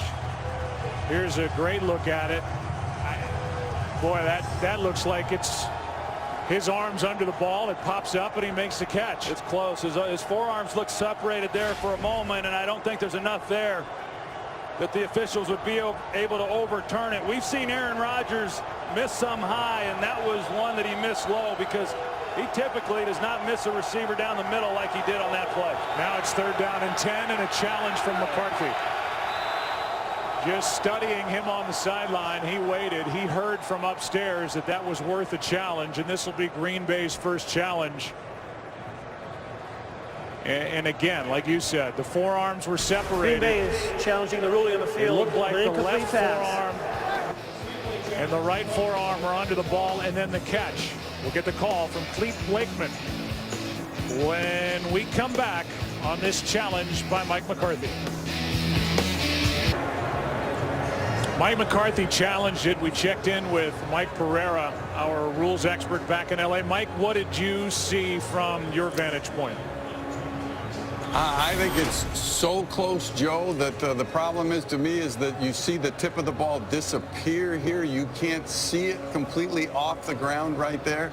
The one thing that they have been told is not to overturn unless it's indisputable. And it seems like I have seen that more and more in the last couple of weeks. So you think they stay with the call, which was, again, incomplete, one overruled the other? Right. And that's the way I feel. And we saw that, like I say, a couple of plays last week. After reviewing the play, the ruling on the field stands. It is an incomplete pass. It will be 3rd down. Green Bay is charged with a first time out. So I think what we heard from Mike Pereira really is what I thought when we saw it initially, and I was a little surprised then that Mike McCarthy, decided to challenge that call. It just didn't seem like there was enough there for them to be able to overturn that. Major Wright is back out on the field. You heard the injury report. Corliss is not credited with that 18-yard catch. So now back inside the 40 and 3rd and 10.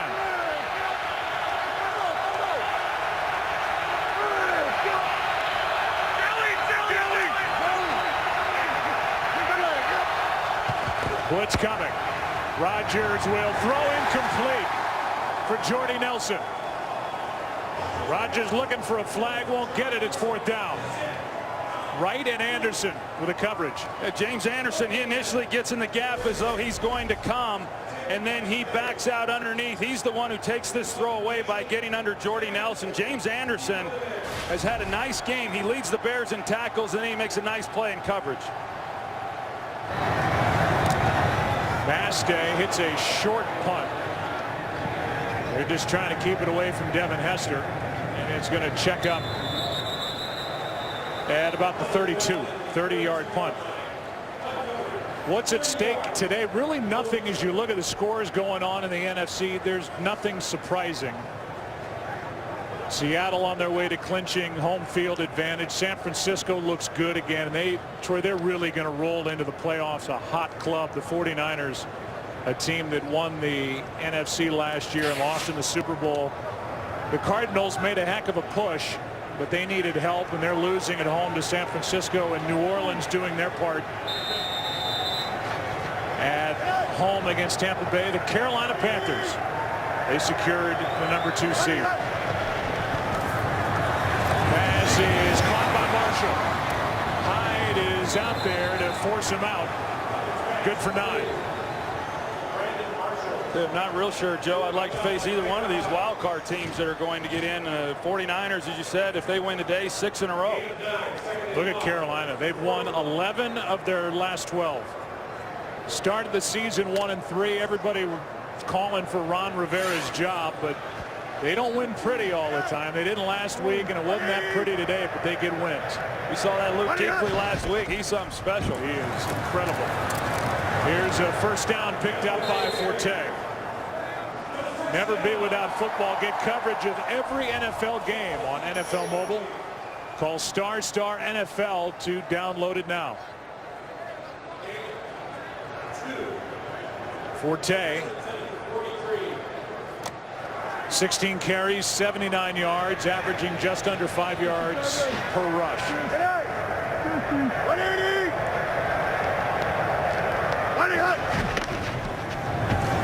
Forte cuts back across.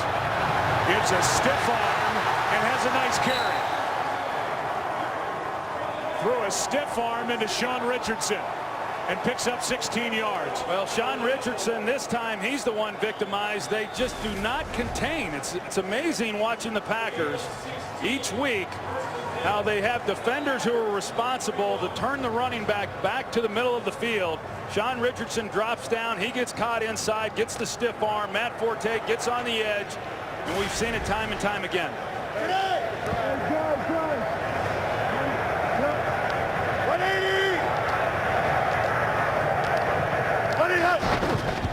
On first down, 4 men on the rush. Pass underneath to Forte. A lot of room. Makes one cut. Now another. Down inside the 10.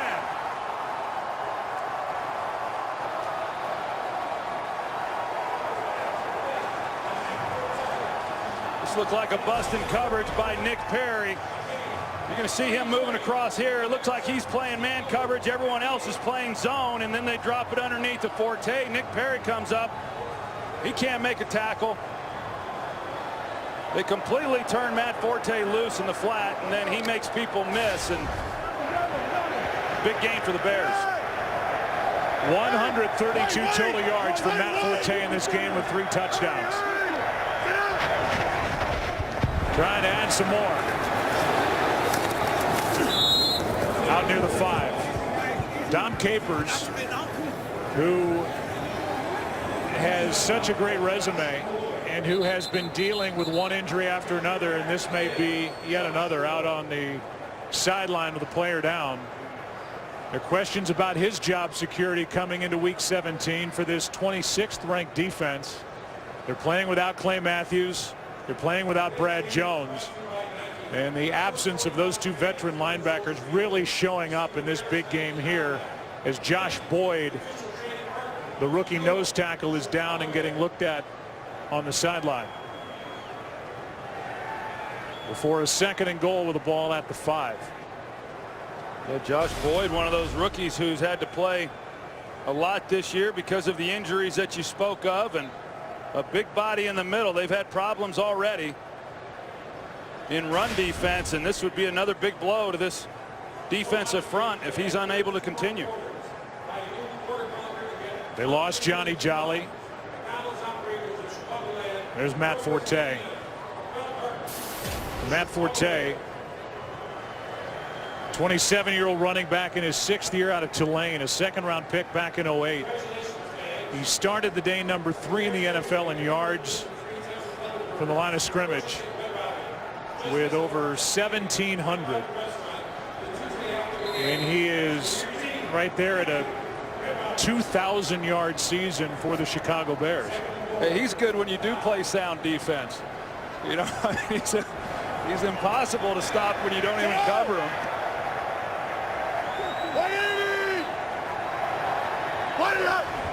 On 2nd and goal, here's Moore. Toss to Forte. Nice play made by Tremont Williams. And that will end the 3rd quarter before a 3rd and goal. Matt Forte, one of 2 running backs in Bears history with over 1,200 yards rushing and 500 yards receiving. It'll be 3rd and goal when we start the 4th quarter in this battle in the NFC North. Win and in. Bears on top by 1. Back after this from your local Fox station. Talking about Matt Forte and where he sits in Bears history. One of just 2 Bears running backs with over 1,200 yards rushing and over 500 yards receiving in the same season. The other guy named Walter Payton back in 1983. Forte has had a 3-touchdown day. He's lined up next to Cutler before a 3rd and goal from the 5.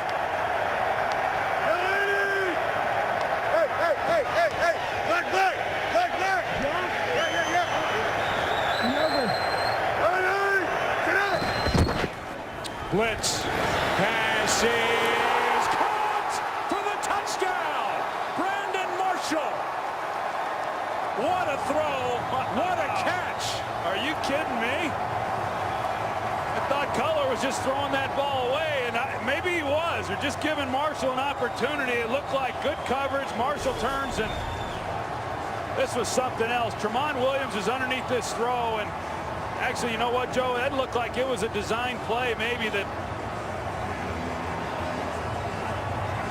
Cutler sees that he's in coverage and just lobs it to the corner, giving Marshall a chance, and he wheels on it, locates it, and makes a heck of a play. Wow.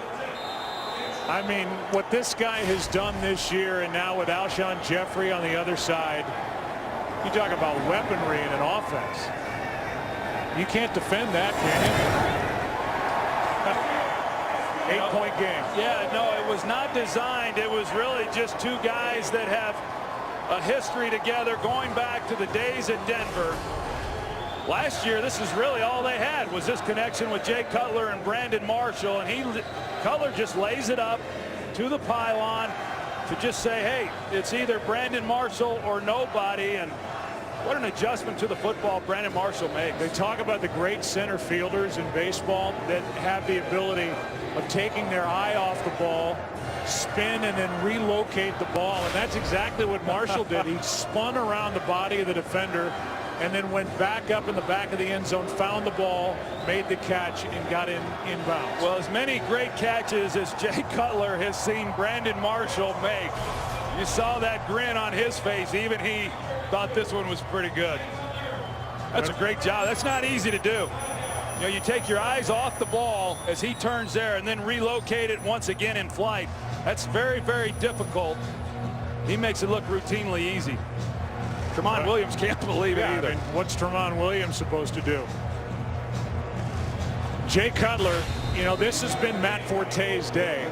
But Jay Cutler, when he's had to make throws, like that big one, 67-yarder to Alshon Jeffrey on third down, he's made some good throws. Here's Hyde. Knocked down near the 23. Remember, Jay Cutler came into this game in his career 1-7 while with Chicago against the Green Bay Packers. And behind that very good offensive line, even without Jordan Mills, Eben Britton taking over right tackle, they've been so powerful on offense with a ground game, and Cutler's done his job when he's needed to. We had a heck of a supporting cast coming into this game. You see, he's just attempted 15 passes. He's completed them 10 times. He's done a nice job, as you said. He's made the throws when they've been there. He hasn't turned the ball over. As much as he tried to downplay coming into this game, this is a big game for him. A lot of pressure on his shoulders, and so far he's delivered. Also playing for a contract. Here's Lacey on the toss. Still a one-score game, and with an entire quarter to go. James Anderson on the tackle, a gain of 2. We've had 4 lead changes in this game. And now it's the Green Bay Packers trying to answer after that eye-popping touchdown from Cutler to Marshall for the last points put up in what's now an 8-point game. Hey, 50.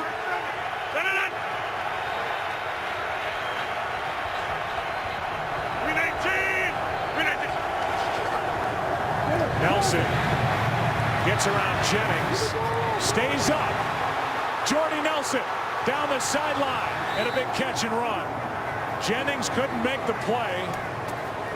Chris Conte comes over after a 34-yard completion from Aaron Rodgers. That's terrible. There's four Bears there to make a play. I think 3 of them miss them completely. You know, Jennings is there one-on-one, and then 3 guys come flying in and don't even make a play. Don't touch Jordy Nelson, and a big game for the Packers. How about a 148-yard day for Nelson? Ready, done. Here's Lacey. Nice play, Peppers. He closed down and made the stop. Joe, we talked about Peppers coming into this game and really needing to show up, and he has done just that. He's got 1 sack in this game.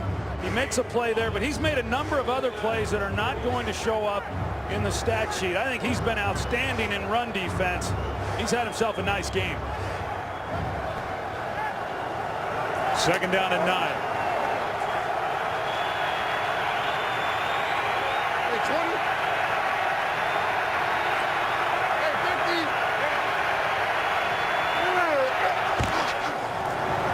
Here's Jones with Cobb blocking in front of him, and James Jones has got a first down inside the 30, and Randall Cobb, back off that temporary IR, was out in front lead blocking. Yeah, the Bears bring Isaiah Fry off the slot, something we've seen pretty consistently from the Bears defense, one-on-one outside, and then when you do that, you force these defensive backs to try to make tackles.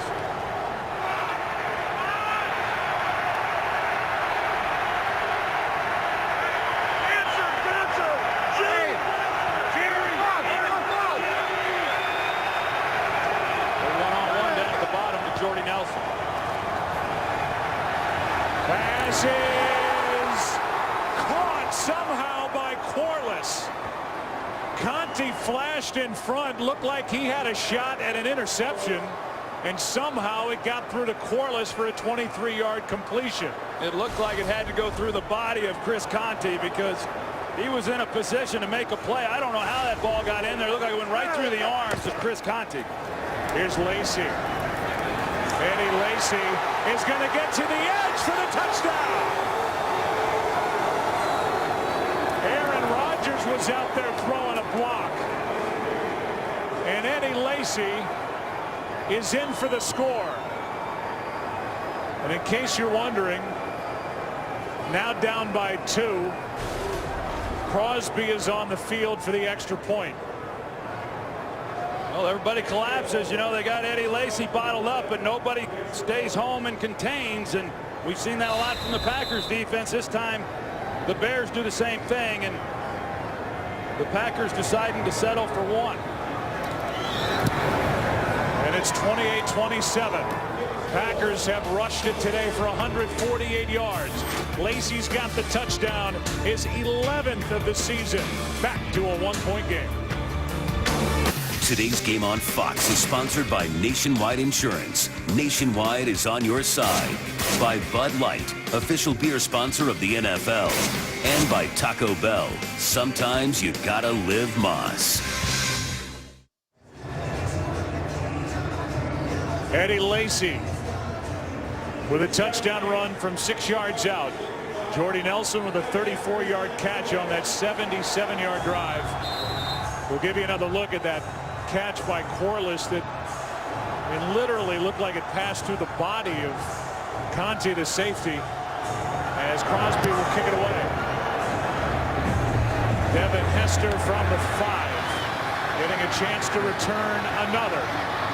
And he delivers a hit at the 25. He's wrapped up at the 26. Well, Chris Conti already has 1 interception in the first quarter of this ball game, and they don't get a lot easier than what this one would have been. He's in a great position to make a play. He's in man coverage on Andrew Corliss, and he lays out, and it just simply goes right through his arms and looked like off maybe his shoulder pads, and Corliss was able to make the catch. The crowd reacted. They thought it was an easy interception and going the other way. So did I. Corliss has really stepped up for the Packers. And now movement up front from Bushrod. False start. Offense, number 74. 5-yard penalty. Still first down. Remember, the Packers lost Jermichael Finley against Cleveland week 7. Corliss has been much better of late. He helped set it up. How about 3 possessions in this half for Chicago and 3 touchdowns? Yeah, I think it's worth noting, too, that Mike McCarthy elected to go for the extra point instead of going for 2 to tie it with 11 minutes left in the game. Usually in the fourth quarter, you'd go for 2. I don't disagree with the decision by McCarthy. Here's Forte on a little screen. After the loss of 5 yards, he gets 7. Lattimore on the stop. By the way, Green Bay 0 for 3 trying 2-point conversions this season. Some of that when Rodgers was out. Remember, the Packers are even in this position because of the work of Eddie Lacy, Matt Flynn, and the offense down 26-3 at the half a couple of weeks ago in Arlington, Texas against Dallas. They came roaring back for a 1-point win, and now here today it's whoever wins this game wins the division. Forte kind of throttled down. Williams made the stop. A gain of 6, 3rd and short coming up. The Bears started this game out Not doing real well on third down. It looks like they've converted their last 3 third downs, and here they are looking at a 3rd and 2 to keep this drive alive. Forte with his 20th career 100-yard rushing day. He's behind Cutler on 3rd and 2. 180. The way he's run the ball, I think I'd give it to him here. 180. Pressman gets it to him on a toss. He's got a first down and more. Out to the 45. Instead of between the tackles, it's outside the tackles on a toss from Jay Cutler. Well, good blocking on the outside, as you're going to see Eric Weems and Brandon Marshall. They help secure the edge and get Matt Forte out there in space. It's just an excellent job. Kick out by Jermon Bushrod. Just a good executed play there by the Chicago Bears. And those big receivers for Chicago, Jeffrey and Marshall, not only good at catching it, they can block. And little Eric Weems threw a big block on that conversion. Marshall with a catch. Williams can't bring him down immediately. A gain of 7.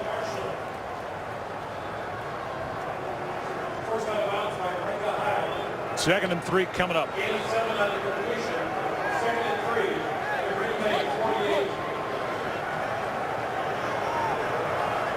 We welcome in a new audience joining us on this 25-degree night in Chicago. It's been a fantastic game. Green Bay Packers, the Chicago Bears meeting for the first time in the final weekend. Situation where the winner makes it into the playoffs. That's what's on the line. Cutler, pass complete. That's Wilson. And Marquise Wilson, a rookie out of Washington State, a guy the Bears love, is good for 10. That's only his 2nd catch all year. Yeah, we visited with them on Friday. They were talking about Marquise Wilson getting his opportunity with Earl Bennett not playing in this game, and they liken him to Alshon Jeffrey. I mean, could you imagine if this guy winds up going on and being the type of player that they envision him to be? This offense is already dangerous enough.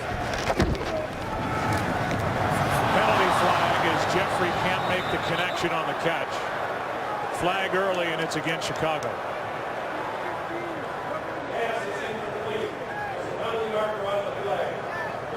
Illegal formation. Offense. Number 15 was covering the tight end. 5-yard penalty. Still first down. So it's 1st and 15. 2 5-yarders on this drive. First one didn't slow him down.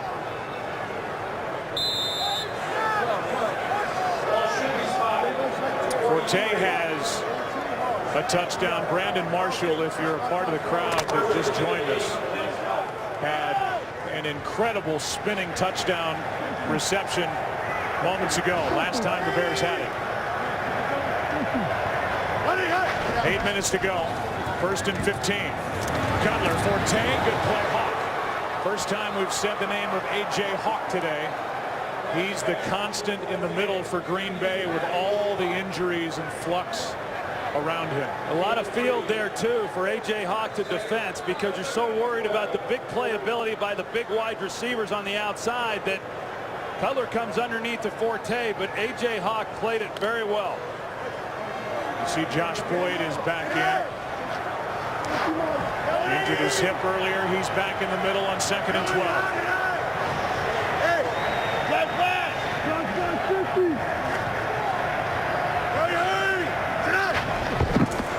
It's Forte.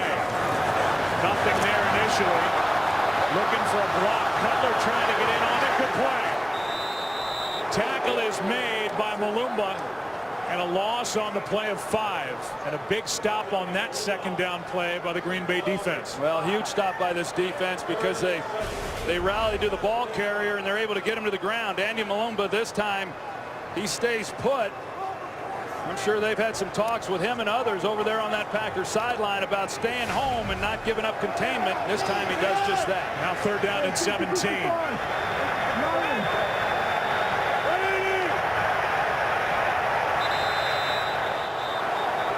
Timeout taken defensively as Lattimore was late getting off the field. Timeout Green Bay. They only have one left.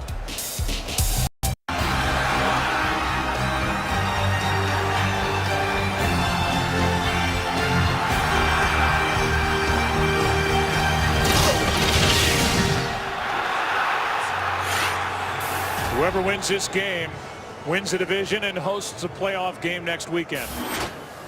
6.5 to go, fourth quarter. 3rd and 17 coming up. And here's why they had to call a timeout, as Lattimore had to get off the field.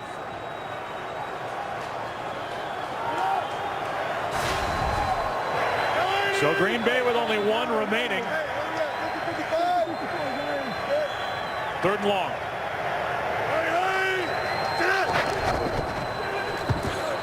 Cutler, Jeffrey, downfield pass, incomplete.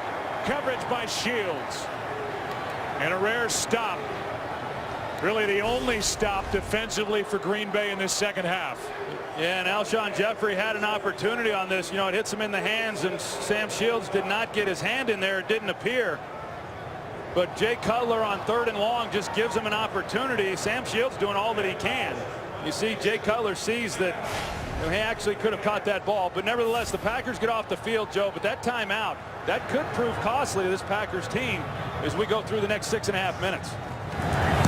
Odlish kicks it. Hyde, the fair catch. Bears had it 3 previous times in the second half. It scored touchdowns. This time the Packers defense gets a stop. Back to work, Rodgers. Today's game is sponsored by Ford. Only Ford gives you EcoBoost fuel economy and a whole lot more. The OT coming up after the action here from Soldier Field. Plenty to talk about with regard to Week 17 and heading toward Wild Card Weekend next weekend. Down by 1. Here's Lacy. Bad ankle and all. Eddie Lacy pushes to the 15. Gain of 2. Wooten on the stop. We've only seen Lacy come away limping 1 time, but he's had 3 straight weeks where he has tweaked that right ankle. He's such a physical runner that he delivers a lot of punishment, but he absorbs a lot of punishment as well. What a rookie year he's had. On 2nd and 8. Lacy, as Rodgers finally comes down to him. Out across the 20. Fry on the stop. 3rd and short coming up.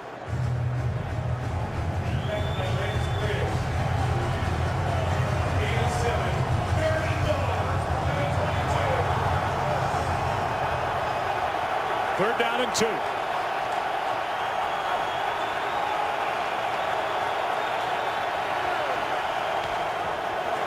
Lacy carries, fights, and looks like he's got it.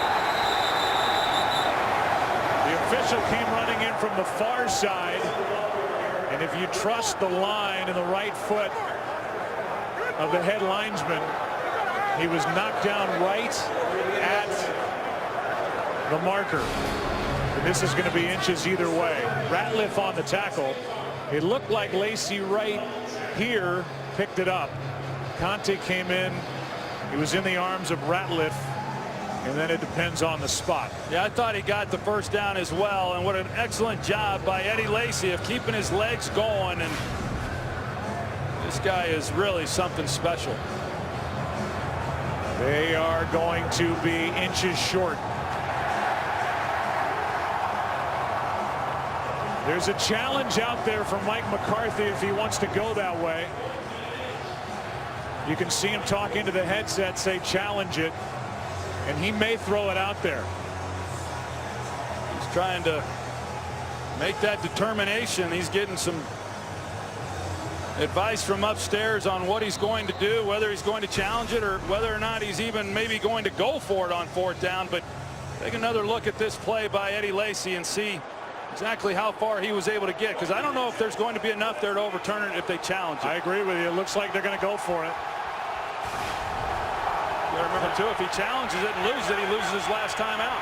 Play clock is at 3.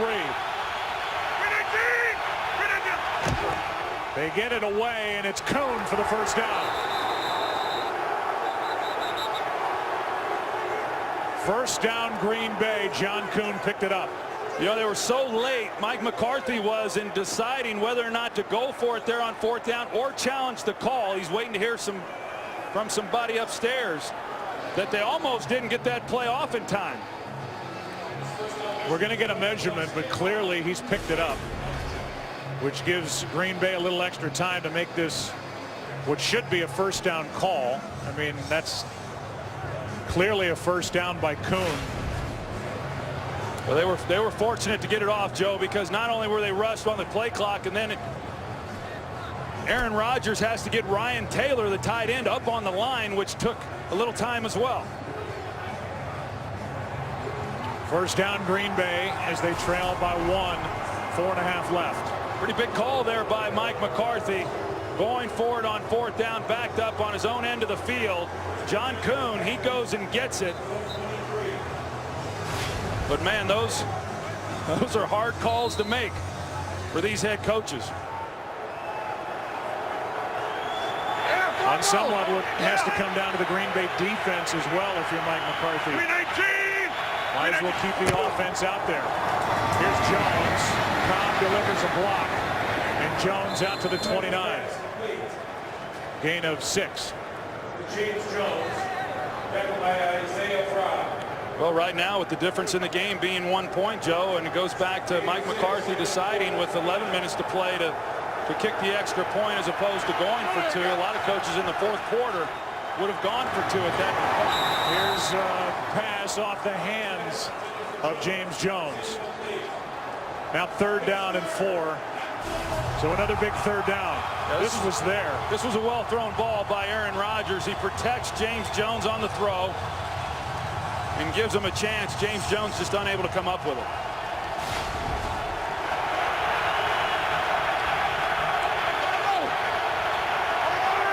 Third down and 4.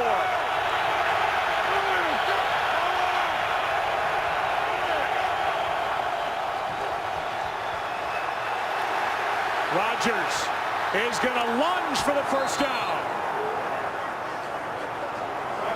One of the rare times we've seen him take off his first game back after the broken collarbone. I do think because of that, Joe, he has been reluctant to take off running because he has stayed in the pocket and really tried to allow things to develop as much as possible, sometimes to the detriment of the offense. This time he knew he had to go get it, and he gets it.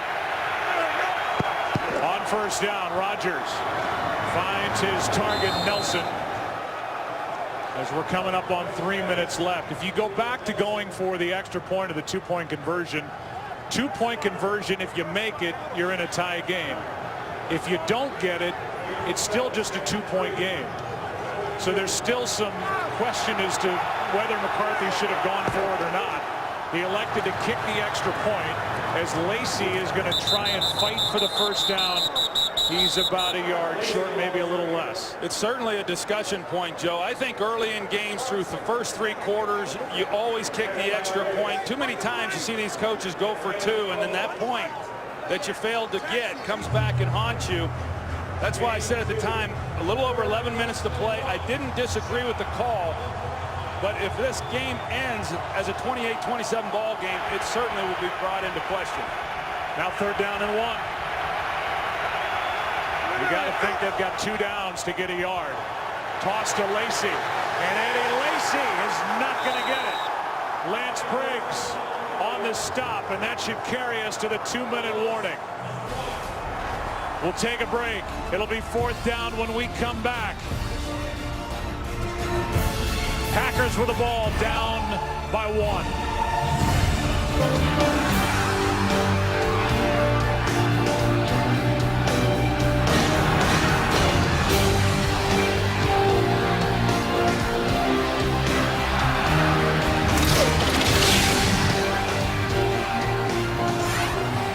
Right now, this game rides on a 4th and 1 call. They've converted once on this drive on 4th down. They're 7 of 11 on the season. Any hope the Packers have winning this game in the division right now comes down to this play.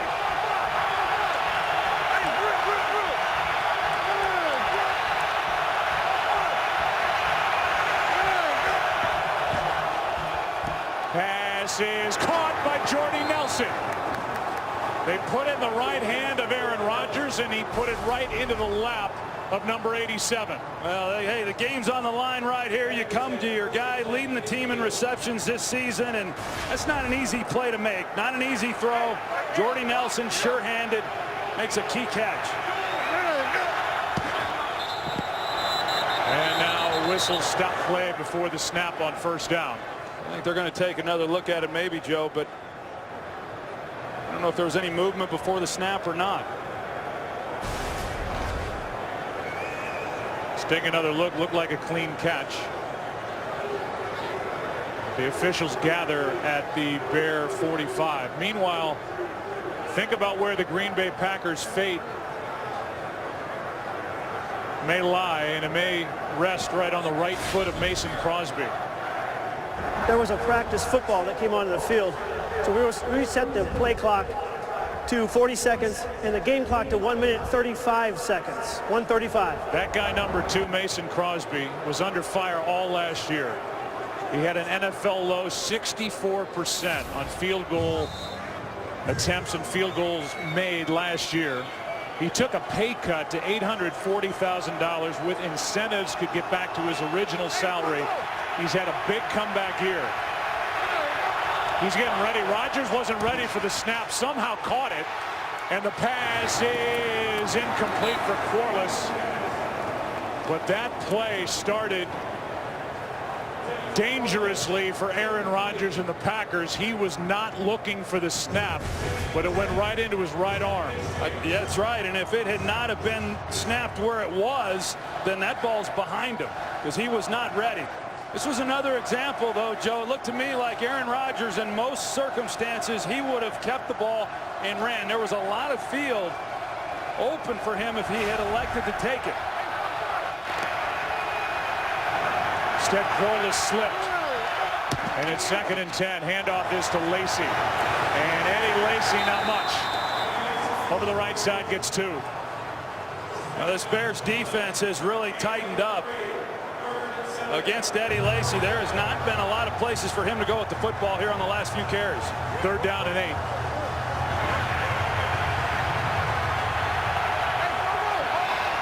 One timeout left for Green Bay. Rodgers, pass is incomplete behind Jordy Nelson. And now it's 4th down again. The Packers got away, or the Bears got away with one. They completely turned James Jones loose. The corner thinks he has help. He's man-to-man. James Jones wide open up that left sidelines. Aaron Rodgers just not working that way, and a ball that got behind Jordy Nelson, unable to make the catch. 15th play of the drive, with a game hanging on it on 4th and 8.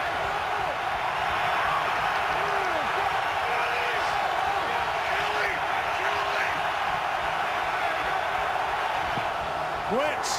Rodgers gets out, floats it. Cobb, touchdown, Randall Cobb.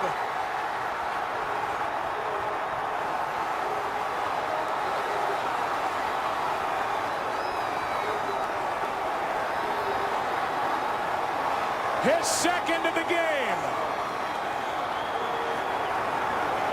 Joe, the defensive backs sit at the markers for the first down. They're not anticipating that the Packers are going to try to go down the field.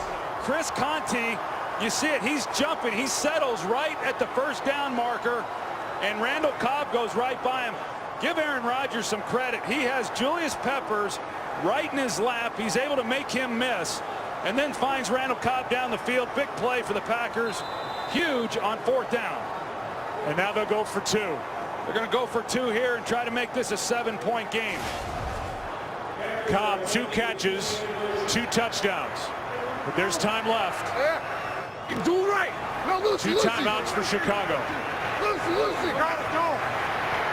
Packers haven't converted a 2-point conversion this season. Pass is batted into the arm of Rodgers, who still had it alive but dropped it. Pass got up and blocked the pass. Randall Cobb, welcome back. Welcome back, Aaron Rodgers. Pack on top by 5.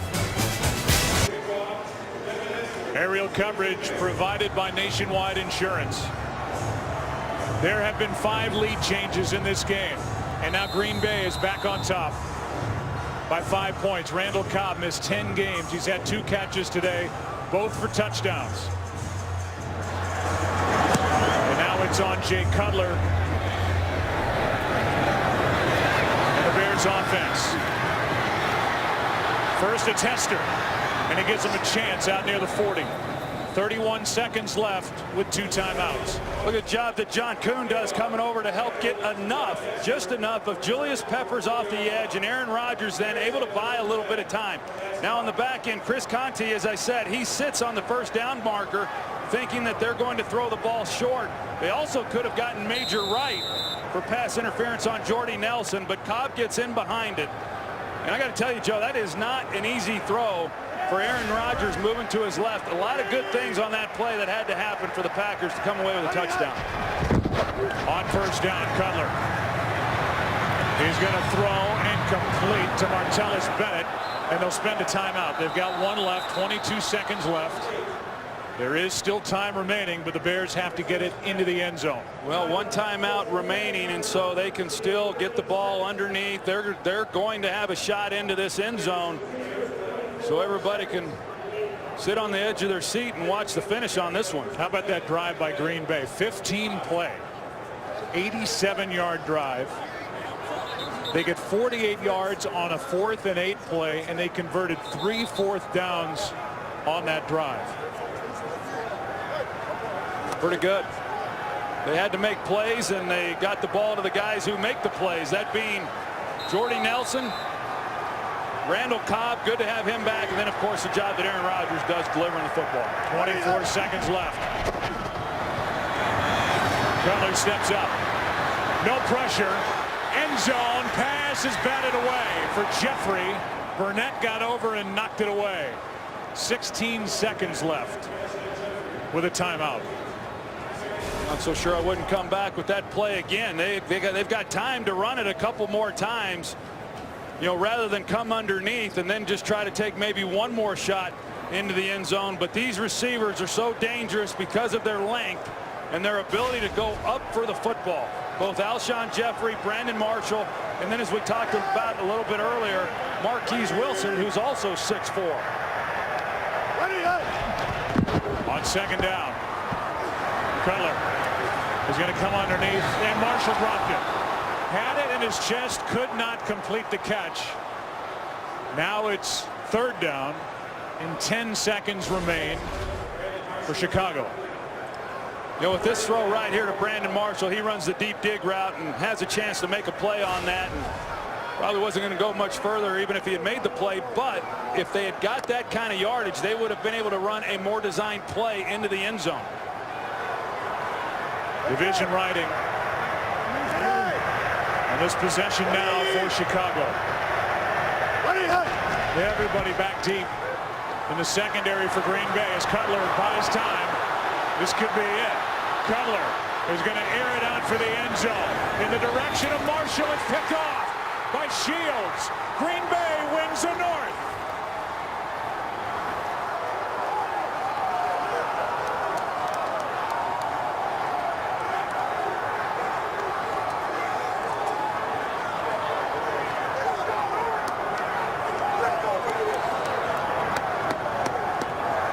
McCarthy gets his quarterback back after missing 7 starts. He gets his slot man back and Randall Cobb after missing 10. Trestman and McCarthy come together in midfield. Cutler is now 1-8 in his career with Chicago against Green Bay, and Aaron Rodgers is 10-3 against Chicago while with the Packers. He's won an NFC Championship game here at Soldier Field, and now this Week 17 game to win the NFC North. It started off a little shaky for this man right here, number 12, Aaron Rodgers, but man, down the stretch when he had to make the plays, he made them. Aaron Rodgers is standing by with Pam Oliver. Pam. He's sort of standing by. All right, Aaron. Wow, wow, wow. So much for the rust. How just comfortable did you feel, and how great do you feel right now? I lost my voice. This is an amazing feeling back here at Soldier again. What a game. I mean, so many plays, you know, bad interception early, you know, a poor throw on the second one. But I felt like I was in a rhythm. I felt like we were moving it pretty good. I just need to make some better throws. Had 2 bad throws on 2nd and 3rd down that last drive. 4th down, they brought the house, and John Kuhn had an incredible cut off the edge to give me enough time to get outside, and I saw Randall wide open. Drama, drama, drama coming into this and surrounding you and people questioning your toughness. How did you do it? You know, we got a great group of guys. The focus, you know, through this whole period has probably been too much on me. It needs to get back on the team. Hopefully we can put this behind us, move forward together. Defense did a great job finishing that game off. Offensively, we left some points out there, but against our rivals, win or go home game, couldn't be prouder. It was terrific. Thank you so much. Let's go back upstairs to Joe. All right, Aaron Rodgers and the Green Bay Packers win it here at Soldier Field.